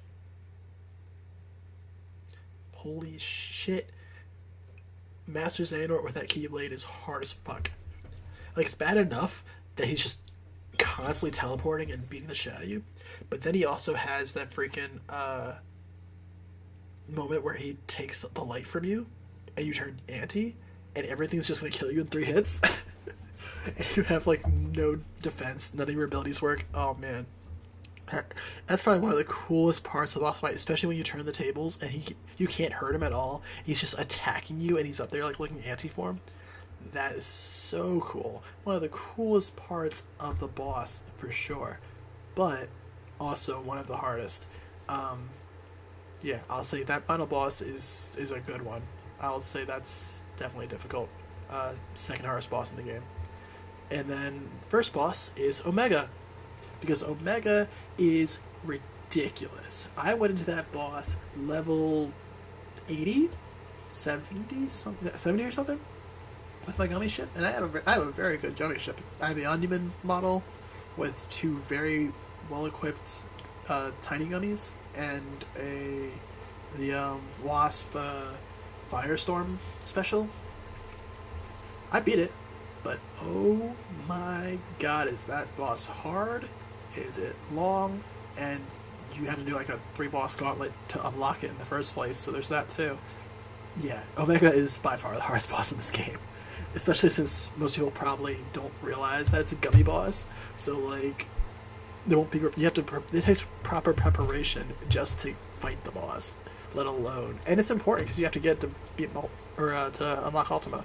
So, yeah, that's my boss. I'll say Omega's the hardest, second hardest, Master Xehanort, with the Keyblade, and third hardest Dark Inferno. Yeah, those are my top 3. Alright. Yeah, you made me really think on that one. Thanks. Let's see. What else we got here? Game of the Year? I hate saying that because, one, it's very situational. This game is fantastic. One of the best games of the year, no doubt. However, the only people that would rate it as their game of the year are people who have played the series proper until now. So, Kingdom Hearts 2, Kingdom Hearts 1, Birth by Sleep. People who have played those games, and Dream Drop Distance, you know, like, and then play this. Oh yeah, this game's perfect. This is fantastic. But anyone just jumping into Kingdom Hearts 3 can't really enjoy it that same way. So I don't think it qualifies. I don't think it's allowed to be Game of the Year for that reason alone. I don't think it qualifies as Game of the Year. Not even my Game of the Year. I love this game. I think it's going to be fantastic for years to come. It's a spectacle, but it's not my Game of the Year. No. I'm more excited on that front for Devil May Cry 5. Purely because Devil May Cry 5 is the kind of game I have a feeling I'm going to enjoy on a spectacle level without all the story context. Like, I'll enjoy it as its own thing. I'm biased too, but I also think in general Kingdom Hearts... Okay. Well, this is my stream, so whatever. I'll speak a little philosophy for my sake. This is some melon philosophy. I have a very difficult time seeing series as individual entities. The reason Kingdom Hearts 3 exists, that's what it is because it's an evolution from all of the previous games and what those things have done right and wrong. So mechanically, visually, music-wise, all the things that this game is doing right, it's only figured out how to do right over years of practice and expectation, because there's been literally a Kingdom Hearts game every single year. They've had time to refine it. I don't think that that's fair to judge any aspect of Kingdom Hearts 3 by itself for that reason. Especially on a story aspect, obviously, but simply on the fact that this game, you know, the pacing of just your combo is a perfect blend of Kingdom Hearts 2 and 0.2, but it has aspects that the Osaka team has gotten from Birth by Sleep and Dream Drop Distance. You know? Just like the flow of combat, and then it's just put into a Kingdom Hearts 2 sort of camera perspective and general understanding of like gameplay controls. Yeah, those things I think are why this game plays the way it does. If it was any other entry to the games, like if this was like the second game they ever made,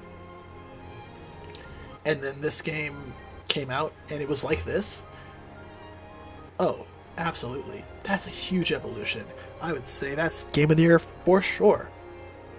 That's a huge growth in development, in expectations, and everything. But it's the opposite. This is the third numbered game and the, 10th actual game that they've released. And since Kingdom Hearts 2, 12 years have passed, which means that they've had 12 years of expectations and to meet and growth to do. They're on a new engine. They're on. I mean, the first thing was on the PS2. The second one was on PS2. This is on PS4. They've had all this time, all this tech growth. You know, they met the challenge, but I will not say that it wasn't expected. This game, outside of the story, where it excels phenomenally, I'll say everything else hits the bar that's already set. This game is beautiful too. I'll give it bonus points. It gets a B plus. No, I'll give it an A minus. It gets an A minus for visuals. It gets an A plus for story. Everything else, it gets like a B minus. Everything else is B minus because it's good. It's very good. It's above average. What people would expect, what people are used to in games, is at a far lower bar than what this game represents and actually brings. But is it the best that I would expect from right now? No. And I think everything that I've said prior to now sort of justifies why I think that. Because I think there's a lot of room for improvement. And future installments in the series will certainly, I'm sure, build on that as well. If nothing else, on mechanics and general just pacing of gameplay. There's not anything wrong with the game mechanically, visually, story-wise, whatever, but I think because there's been a precedent set already that's better from other games that I've played and from other Kingdom Hearts games specifically that have been played, this game it still has a lot of room for growth. It's good. It's a damn good game. I will definitely say that's probably going to end up being my favorite game of the year. My personal favorite. Absolutely, no doubt about it. But Game of the Year, it will not win that award. I guarantee you it will not win that award. Resident Evil 2, the remake, Devil May Cry 5, I think have a lot of points on them because they are very different games. And there's other games coming out too that I mean, maybe I have a pulse on, maybe I don't. But yeah, I definitely do not see Kingdom Hearts 3 as Game of the Year. It's my personal favorite, but it will not be Game of the Year. Especially, and it's also too early to say because it's January or it's February. You know, it's just who knows, right? Who knows what'll come. So yeah, that's my answer there.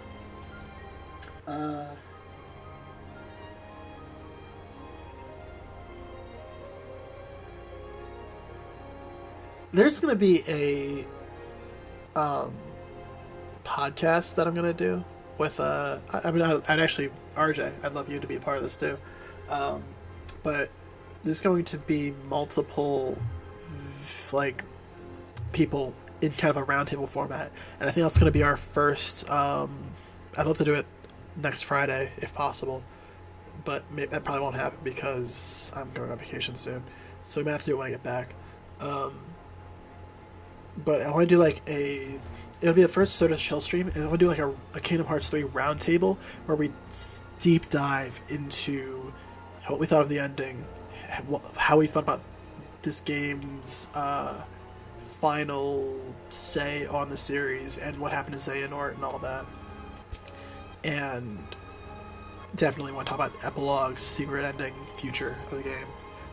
I don't give a fuck about spoilers. This series is called Endgame for a reason. We talk about Endgame, so people should know what they're coming into. Because I literally, like, this is my spoiler trip. Like, I do this with every game I play. I do a spoiler videos. But, yeah, that's going to be specifically talking about the endings.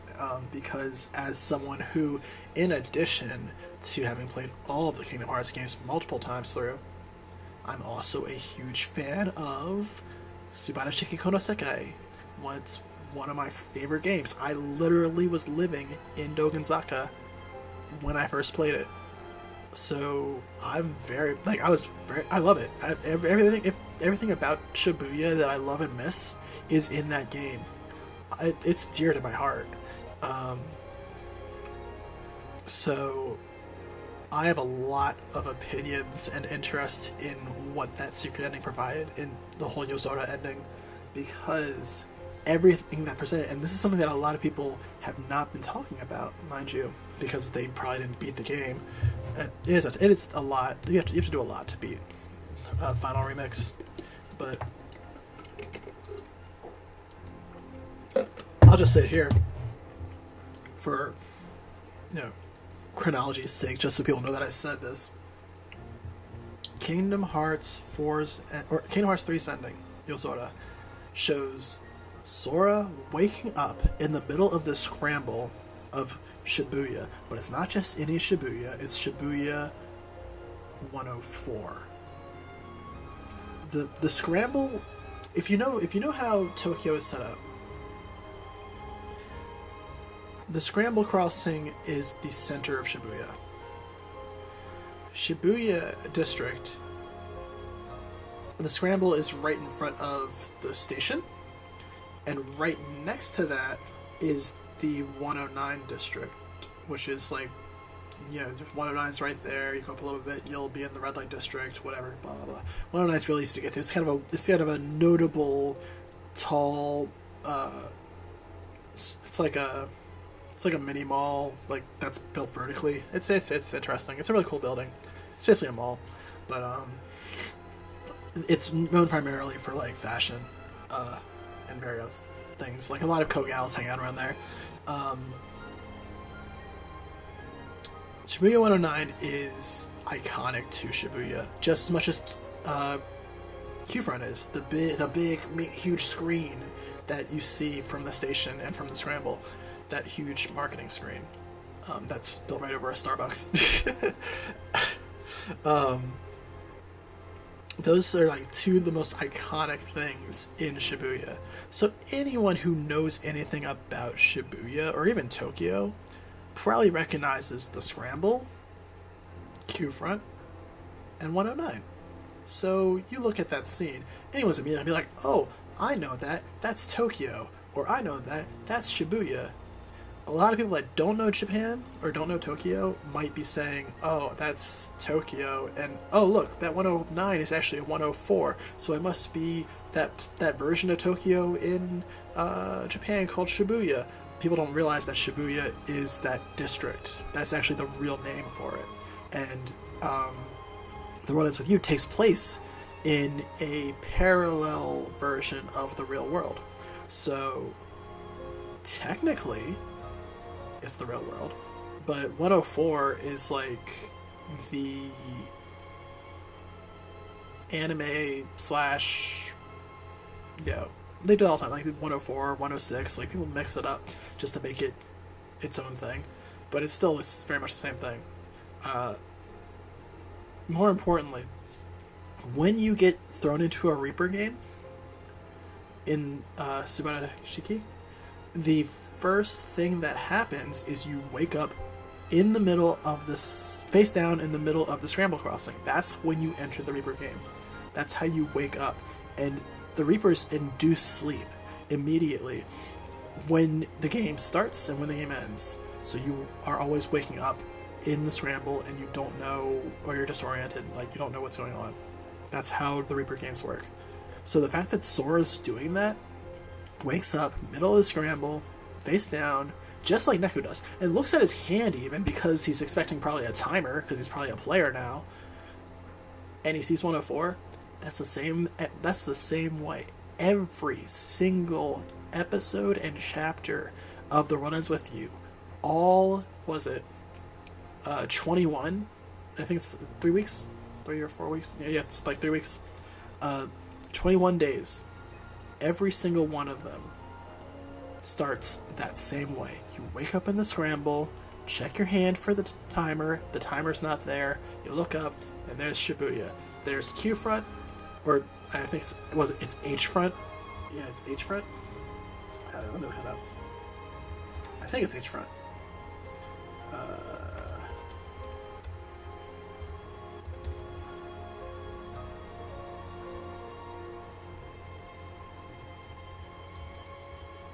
I don't know. The real world equivalent is Q-Front. It's called Q-Front. The building, Q-Front building is the building it's based off. I think it's called H-Front or something in SKS. But anyway, Q-Front. The Q-Front equivalent. You wake up, you look at that. It's the first thing you see, and then you look to your left, and there's 104. That's how it is in every single episode of The World Ends With You. So, considering we know for a fact that Neku and Shiki and Josh and all of them are canon to Kingdom Hearts based off of what happened in Traverse Town and Dream Drop Distance, and the fact that Dream Drop Distance is the beginning of Kingdom Hearts 3, then for that to be the end scene, unquestionable. That is not any other version of Shibuya. That is not any other scenario than Sora having just died, probably because, it's questionable whether or not he should get a second chance at life or not because he saved someone else's life. But using the power of awakening, that's why he died in the first place. So that's why he disappeared. He abused his power. Question is, why? Why now has he just been pulled into a Reaper game? And then you look back at SKS, right? And the two major things that happen at the very end of Final Remix is Hanakoma admits that he was actually playing the odds against Josh, the composer, and he's basically being he's a fallen angel. He's playing games with the original plan and design. And there's a Reaper that is also doing that has actually stopped him from doing that, called Coco, and Coco is crazy strong, like way stronger than any Reaper they've ever dealt with. But they don't know who's aiding that Reaper. And they find this out because right before Shibuya gets fucking nuked by this crazy powerful Reaper, two things happen. Shinjuku gets nuked and disappears from the map as a game field. And then this is the game field, not the actual versions of the world, but like rather the game fields that they use for the Reaper games. Shibuya gets nuked at the end, but Shinjuku, which is another game field, gets nuked before it. And then events happen. You play through a New Day chapter, and at the end of it, when Beat and Neku sort of save the day against Coco's noise, Neku gets shot and dies, and he's back in the game. And then something happens to Shibuya. So both those places are in the same scenario. And where do Sora and Riku both wake up? Sora wakes up right in the scramble in Shibuya, and which again, scrambles in front of the station. And Riku wakes up where? Right in front of Shinjuku Station. And Shinjuku Station isn't that far from the building that we see Riku look up at. The Shinjuku building. That big double-towered building that Yozora is probably sitting on top of, Now, who knows what's up with Yozora, but there's undoubtedly a fact that is from SKS. That's going to be the next part. Now, is that going to be DLC? Who knows? I don't know, but it'll be DLC or in the next game, or maybe SKS 2 is going to be the next kind of explanation to the Kingdom Hearts trilogy. Who knows? But ultimately, that's my take on that. And all of us pinheads in the SKS fandom, like, we're all fully aware of that. That's an easy thing to kind of take note of if you watch the ending, because we're all inner circled, between that and Kingdom Hearts. So yeah, that's I'm excited for that, but it's also a very interesting take.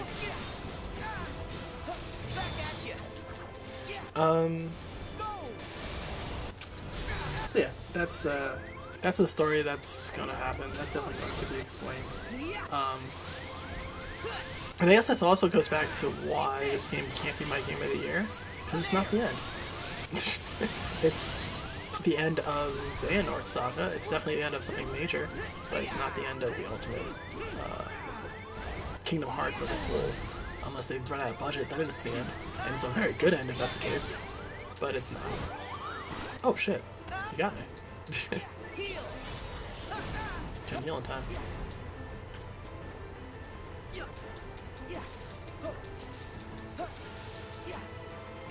Where'd he go?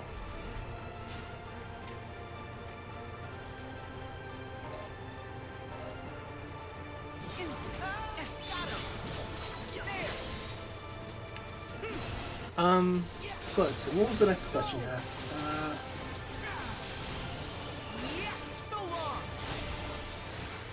Final form. Our final moment.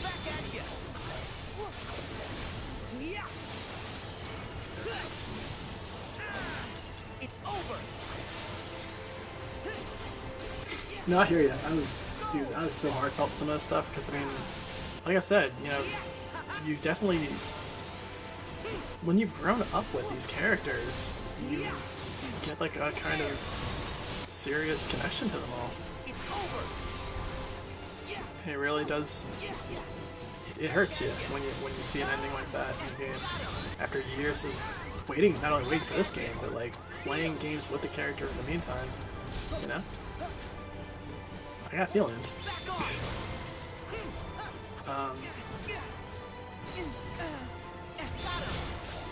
What parts made me get upset and teary-eyed? Alright. That'll be like the last question I take, because I think that's gonna be mostly endgame stuff anyway.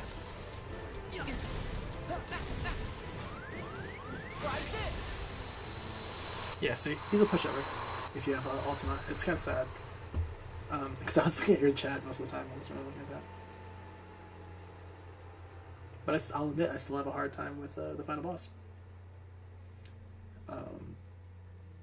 I like, it's funny because even with Ultima, he does a lot of crazy damage.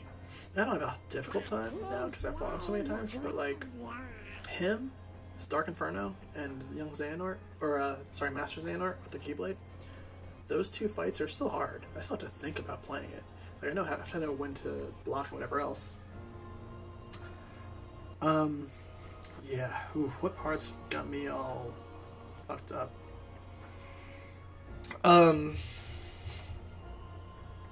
I won't rank them because there's so much significance in each one. But one moment that really messed me up was oh man, and even just think about this, it was like actually kind of earlier in this game. It's when Ienzo first talks to Sora about Ansem's code, and he mentions that there's more than one heart in Sora, and Sora just kind of looks at him like kind of forlorn and is like, you know, I always have suspected as much. I always thought, and because the thing is, no one, you realize all these games happen, and in the background everybody knew, but no one ever mentions anything about Sora having other hearts inside him. They just say, oh, he's connected to other people, but no one actually tells him specifically that he has hearts. And that moment, you realize, like, Goofy, you know, he's like, oh, yeah, I heard about that. And Donald's like, oh, yeah, I guess, like, kind of makes sense. And Yen's just like, yeah, that's the case, and especially when you learn more about it. But then Sora's like, oh, you know what? I already knew that. I can feel it. I already had a hunch. And you realize Sora grew up, because Sora, Kingdom Hearts 2 Sora, wouldn't have thought that. He wouldn't have a clue. But this Sora, he knows what's going on. He's aware of the situation he's put himself in, especially after Roxas kind of brain fucked him in Dream Drop. He's like, he really starts to take in what's going on.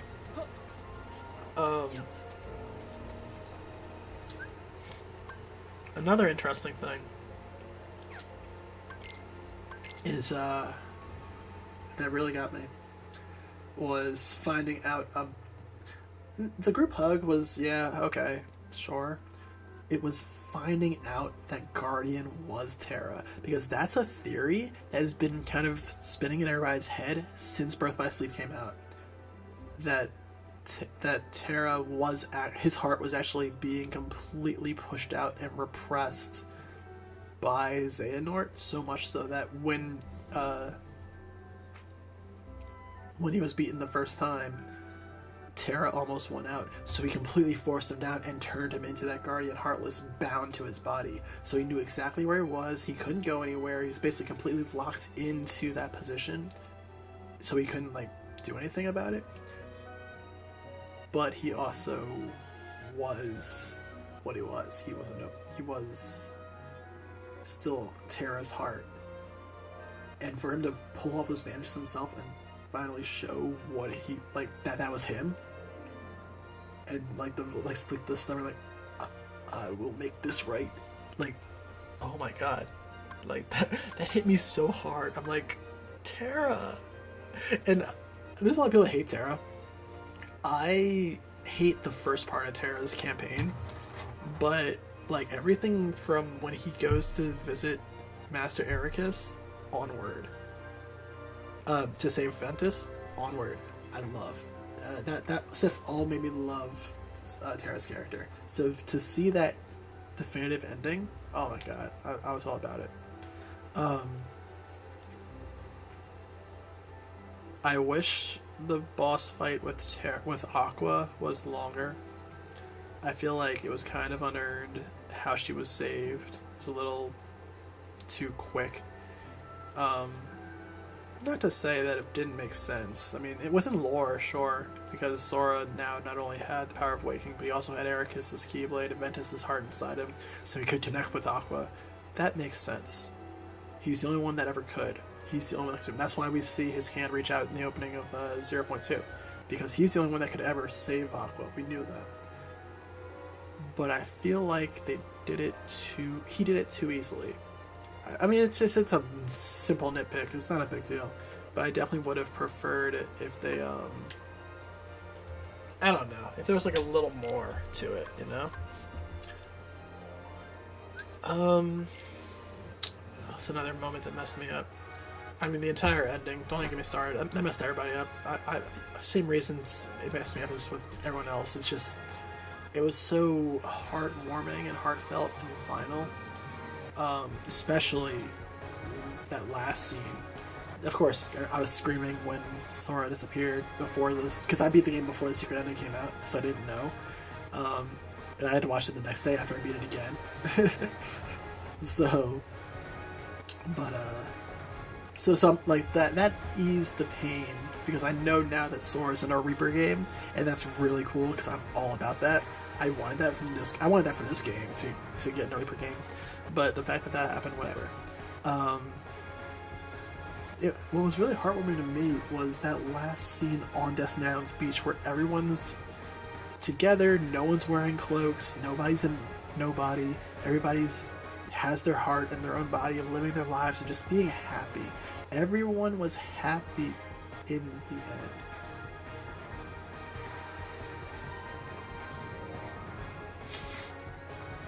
Wait, what? I thought you saw it already. Oh no! Did I spoil it for you? I'm sorry, RJ. I thought you saw it already. Oh shit, I'm sorry. I mean, this is the spoiler. I said it's gonna be a spoilers here, but... Oh, okay. Yeah, no, I hear you though, right? Because, like, I didn't know about it, so I was just like, ah! I was losing my mind. But... then the next day when Yosoda was released and I actually got it and saw it, I was like, oh, okay. That's why I texted you before you beat the game. I was like, when I first beat the game, I was distraught. But now I'm excited. I couldn't be happier that Sora is dead, because it's the only way you get into a Reaper game, and he's in one now. So hell yeah. I'm all for it. Another scene that I really liked, especially gameplay-wise, just how mechanically it was, because it was a callback to how it was in Kingdom Hearts 1, you have to do the same thing, but also just in general, it's really cool, is that gauntlet where you have to chase the Lich. You chase the Lich through all the different worlds and save all those different hearts of all your friends, just so that you can go back, like after the final world, you go to each world, save all the hearts, come back, and then everybody's there, and then you kind of restart. I love that scene. I love that fucking scene. Like that whole part where you fight the Lich. It's a hard ass boss fight, and it goes on forever, but it's really cool. And like diving into each world's stain panel. I love it. It's so cool. Another thing that I love about that is right after, which I know you like too, is the Union Cross moment where Ephemer's like, hey, need a hand? And you jump onto all the different Keyblades, and it lists all the different names of all the 200 people that got into the game. I still haven't seen if my name's in there yet. Because the thing is, like you spam through them so fast, and you have to expend them all. You go through 200 names. I don't know if I didn't see it yet, but I also, because I have 2 names, when you filled out the thing to get your name in, you had to hit a certain point requirement in Union Cross by getting certain Google coins. I got enough points. They actually send you a message when you have enough points, and they confirm, and then they start giving you like jewels for having Moogle points and all that. So they definitely confirmed that I had enough points to qualify, but not all the qualifying names got in.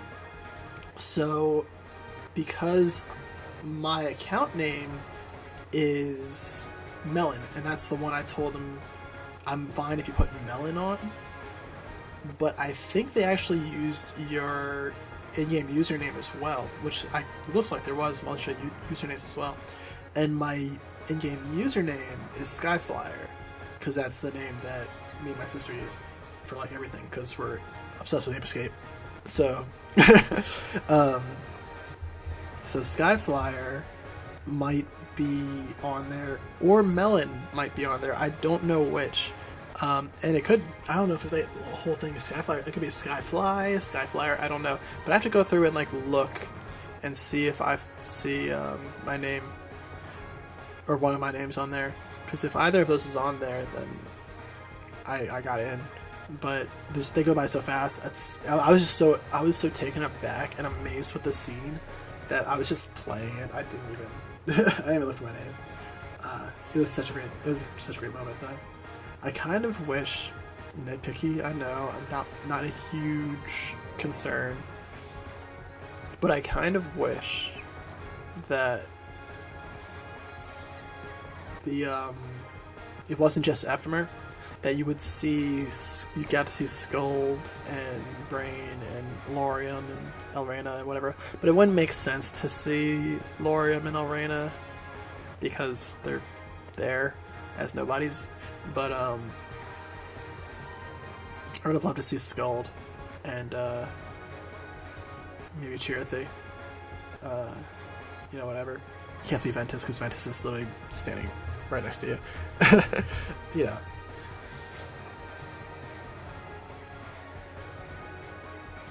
It was great. It was fantastic. I love that scene.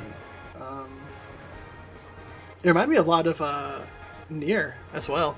Just that moment at the end of the Nier ending, when you are deleting all the information and you get a helping hand in order to do it, and it gives you like all those people who delete their save file to give you extra help, and it shows you all of their names, and you can use their usernames as an extra shooter.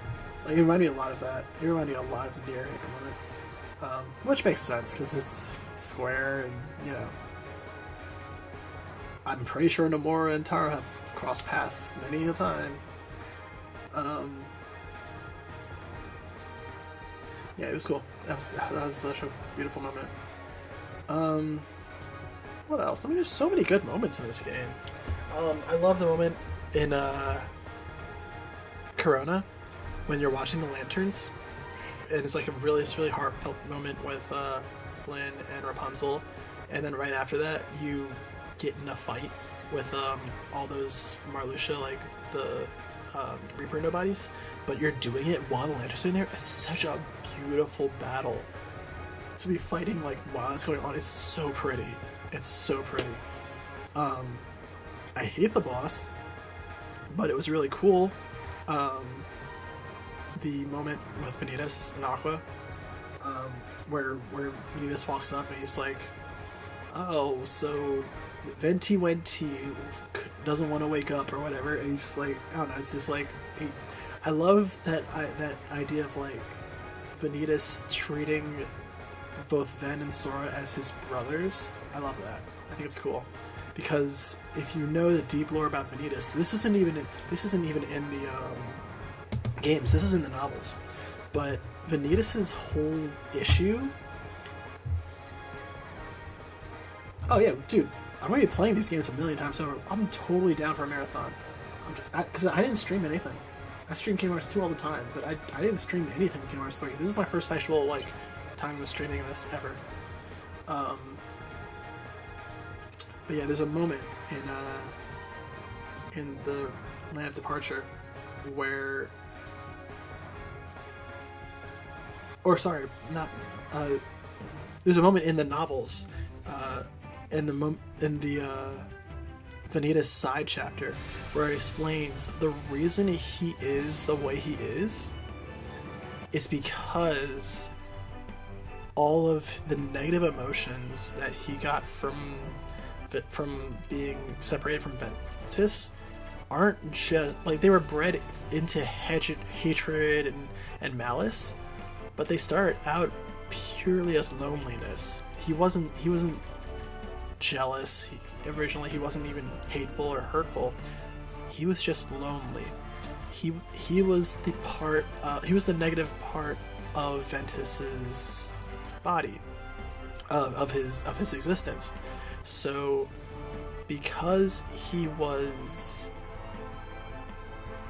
the like negative emotions, Ventus was broken completely, but Vanitas just felt pure loneliness, and he didn't even know how to react to that. So, because he only knew how to react through a painful existence, his loneliness eventually started to manifest itself as angst and hatred and whatever else. And that eventually led to the Unversed existing. So you realize that he's not Vanitas isn't entirely evil. He's just negative, completely negative. And everything in that like loneliness in him manifested over years of not knowing where Ventus was or who he was or why he felt incomplete. And then you realize when he finally meets Ventus for the first time, he realizes that Ventus is still kind of broken. He's not even complete. He wants to be complete more than anything else. He wants Ventus to be able to fill in that void, and he realizes like when he meets that that weakened version of Ventus, he's all about getting him to go see other worlds and get stronger, so that when they do fight and form the Keyblade, when they join together, he can feel like he's whole again. Like he doesn't feel incomplete and lonely. He feels like he's with somebody. And that's like kind of the crux of what Vanitas exists as. He is just a lonely soul that was separated from his twin brother and wants his twin brother back.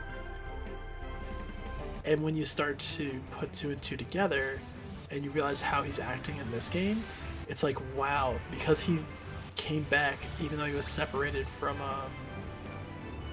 Ventus that one time, he now knows what it's like to have family, to have a brother, to have someone that's a part of you that you can accept. And Ventus actually did accept Vanitas as a part of him as well. That's why they fused in the first place, so he could destroy him. He accepted that as a part of him, good or bad.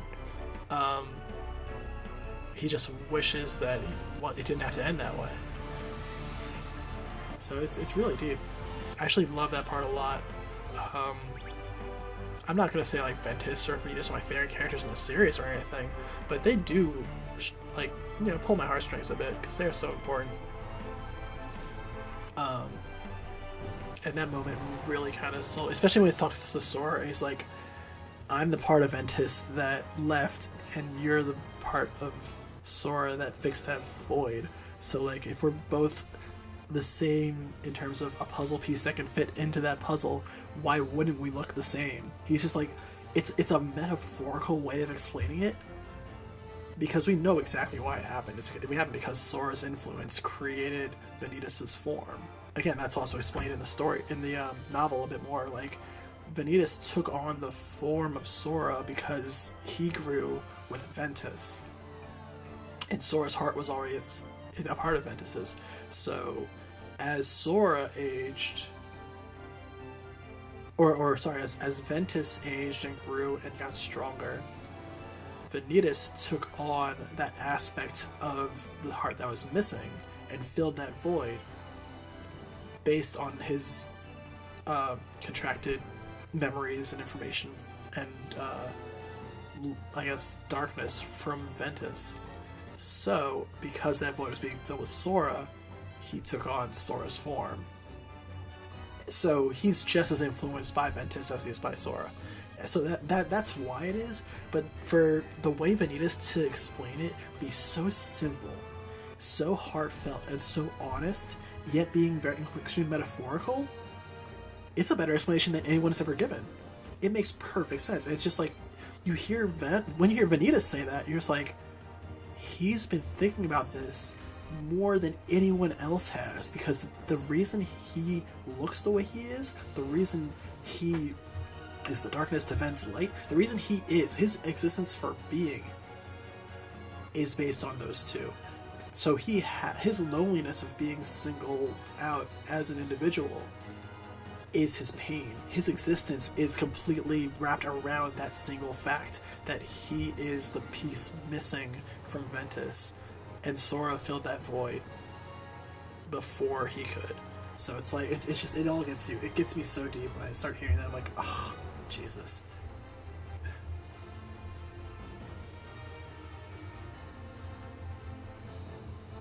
And yeah, I mean, he really acts like an older brother too. I love that too. He like really acts like it. It's kind of cool. And he is Negasora, but so that's my point.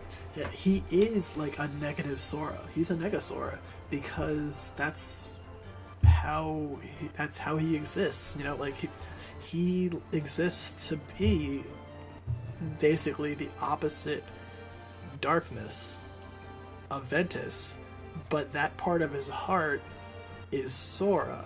So if he's the dark, if Ventus's light is being filled in by Sora, then that darkness that's missing is also going to be just as equivalent to Sora. So that's why Vanitas looks like Sora. He is the embodiment. This is a theory that me and John crafted years ago too. Even though Sora has darkness in him, and that's shown in like becoming a Heartless, having anti-form, having rage form, because as Ienzo and the others said, Ventus's heart was with Sora for so long that they're kind of indistinguishable from one another. It's hard to say which one is, you know, which heart is Ven's, which is Sora's. They are like conjoined brothers, you know?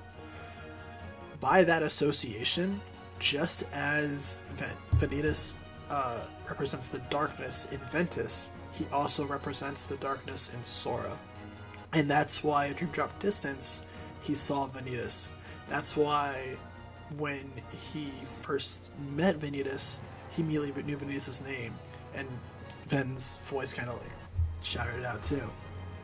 Like he's aware of the darkness inside of him, and Vanitas is the physical embodiment of that darkness in Ven and in Sora. So they're like triplets. It's not a way. It's weird. I mean, not triplets because like they weren't born at the same time. Technically, Ventus and Roxas, or Ventus and Vanitas are older by like 10 years, but you know, you get the point. So yeah, it's deep. That scene really gets me when I really start thinking about it, especially as someone who's taken in all the Kingdom Hearts media. Oh my god, I think about that and I'm like, wow, that's a powerful moment for me. That one, the Guardian moment. As a Union Cross fan, The moment where Marluxia and Larcene both turn are recompleted, that really gets me, because Elrena wasn't an evil bitch. She became sort of stunted because of, I guess, the emotional connection to what happened with Strelitzia and Lorium. And Lorium completely forgetting about his sister and the reason he became a Keyblade Master, and that he was one of the Union leaders. Like, man, that's rough. That's really rough. To see him get all those memories back, that really hurts.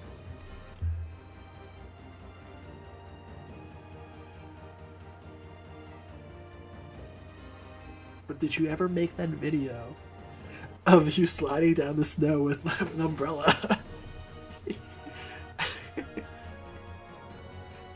Can't save Naminé, she's with the darkness now. Kyrie's one of us, or whatever that craziness was. Oh my god. That's still probably the cringiest video I've ever seen.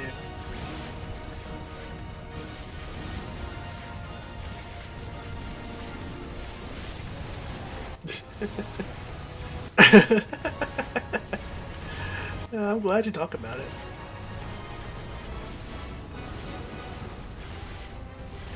Anyway, I think I've said my piece. I've answered all your questions.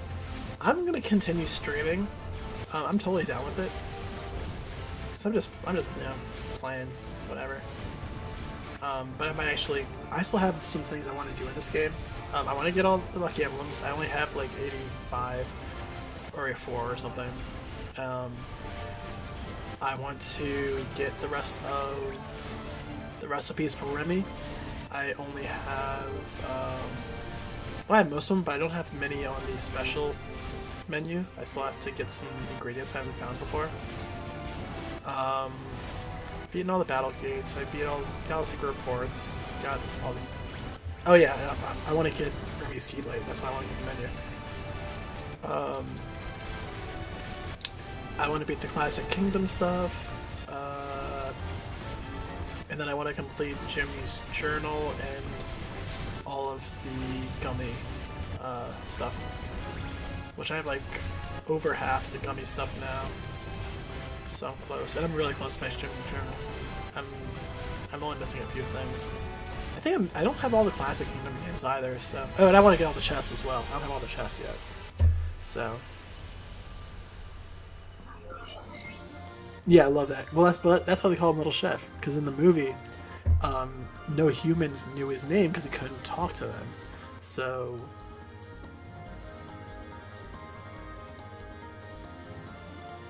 yeah, they so yeah, what's his face? Just called him Little Chef. But then all the humans knew him as Little Chef when he opened up the restaurant. So. Yes, that name is what humans call him. But I'm only calling him Remy because I've seen the movie. I mean, he's Remy. It's, you know.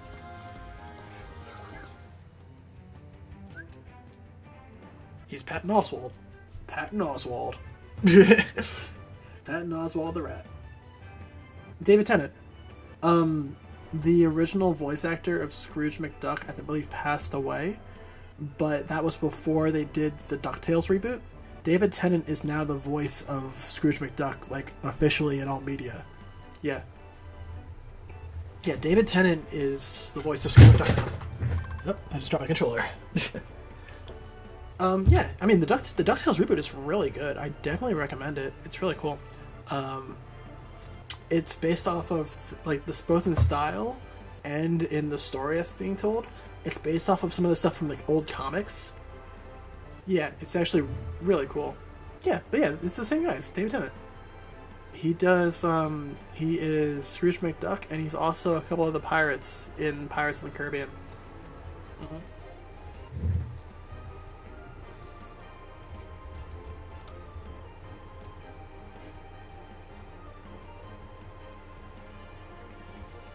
The man, the myth, 10th Doctor.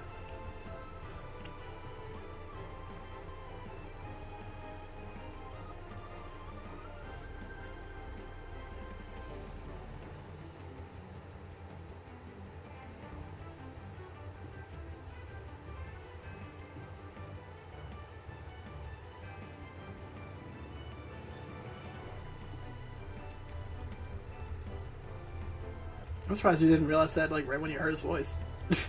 I mean, it's pretty easy to pinpoint. He's very unique. I love David Tennant though. I love him in everything he is. I love him in Doctor Who. I liked him in Jessica Jones, and I like him as Scrooge McDuck. He's great.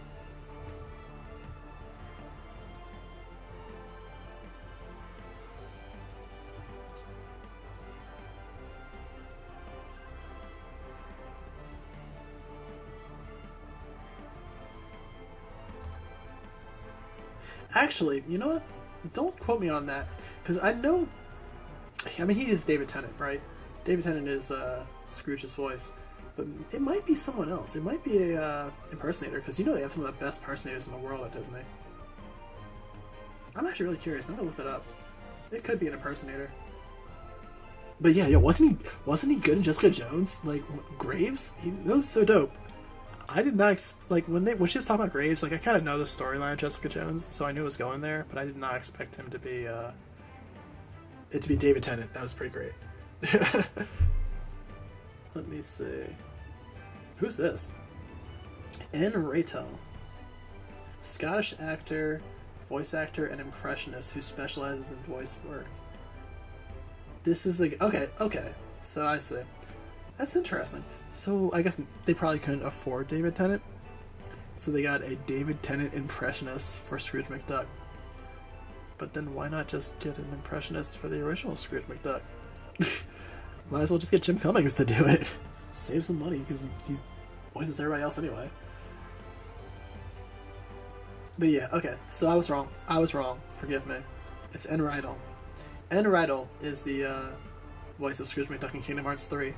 Because he is a Scottish impressionist, and I'm assuming he was doing an impression of David Tennant because it sounds exactly like David Tennant from fucking DuckTales.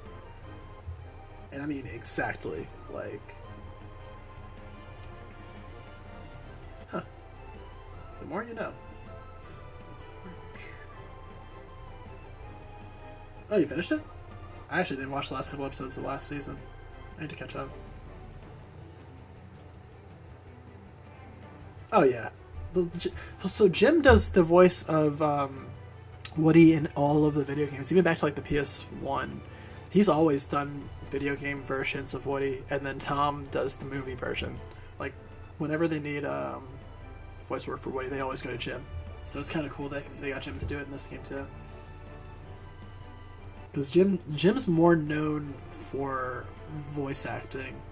Tom is more of a stage presence, but Jim's known for doing voice acting. So I think Tom wants to keep his name like strictly to film, whereas Jim is a bit more lenient. Yeah, but yeah, Jim Hanks has been doing Woody in all of the video games and like spin-off things and whatever. He doesn't usually do. Tom doesn't usually do any of those. He only does movies, the main movies.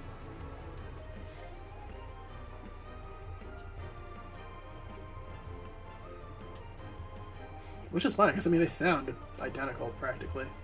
So.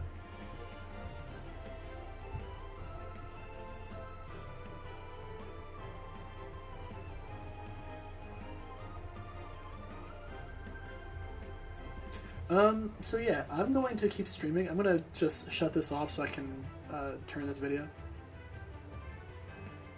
Yeah, I have no idea who that guy was. I mean, he sounded just fine. He sounded like Tim Allen, but I don't know who he was. Yeah, I'm gonna be right back. I'm just gonna reset the stream so I can export this video.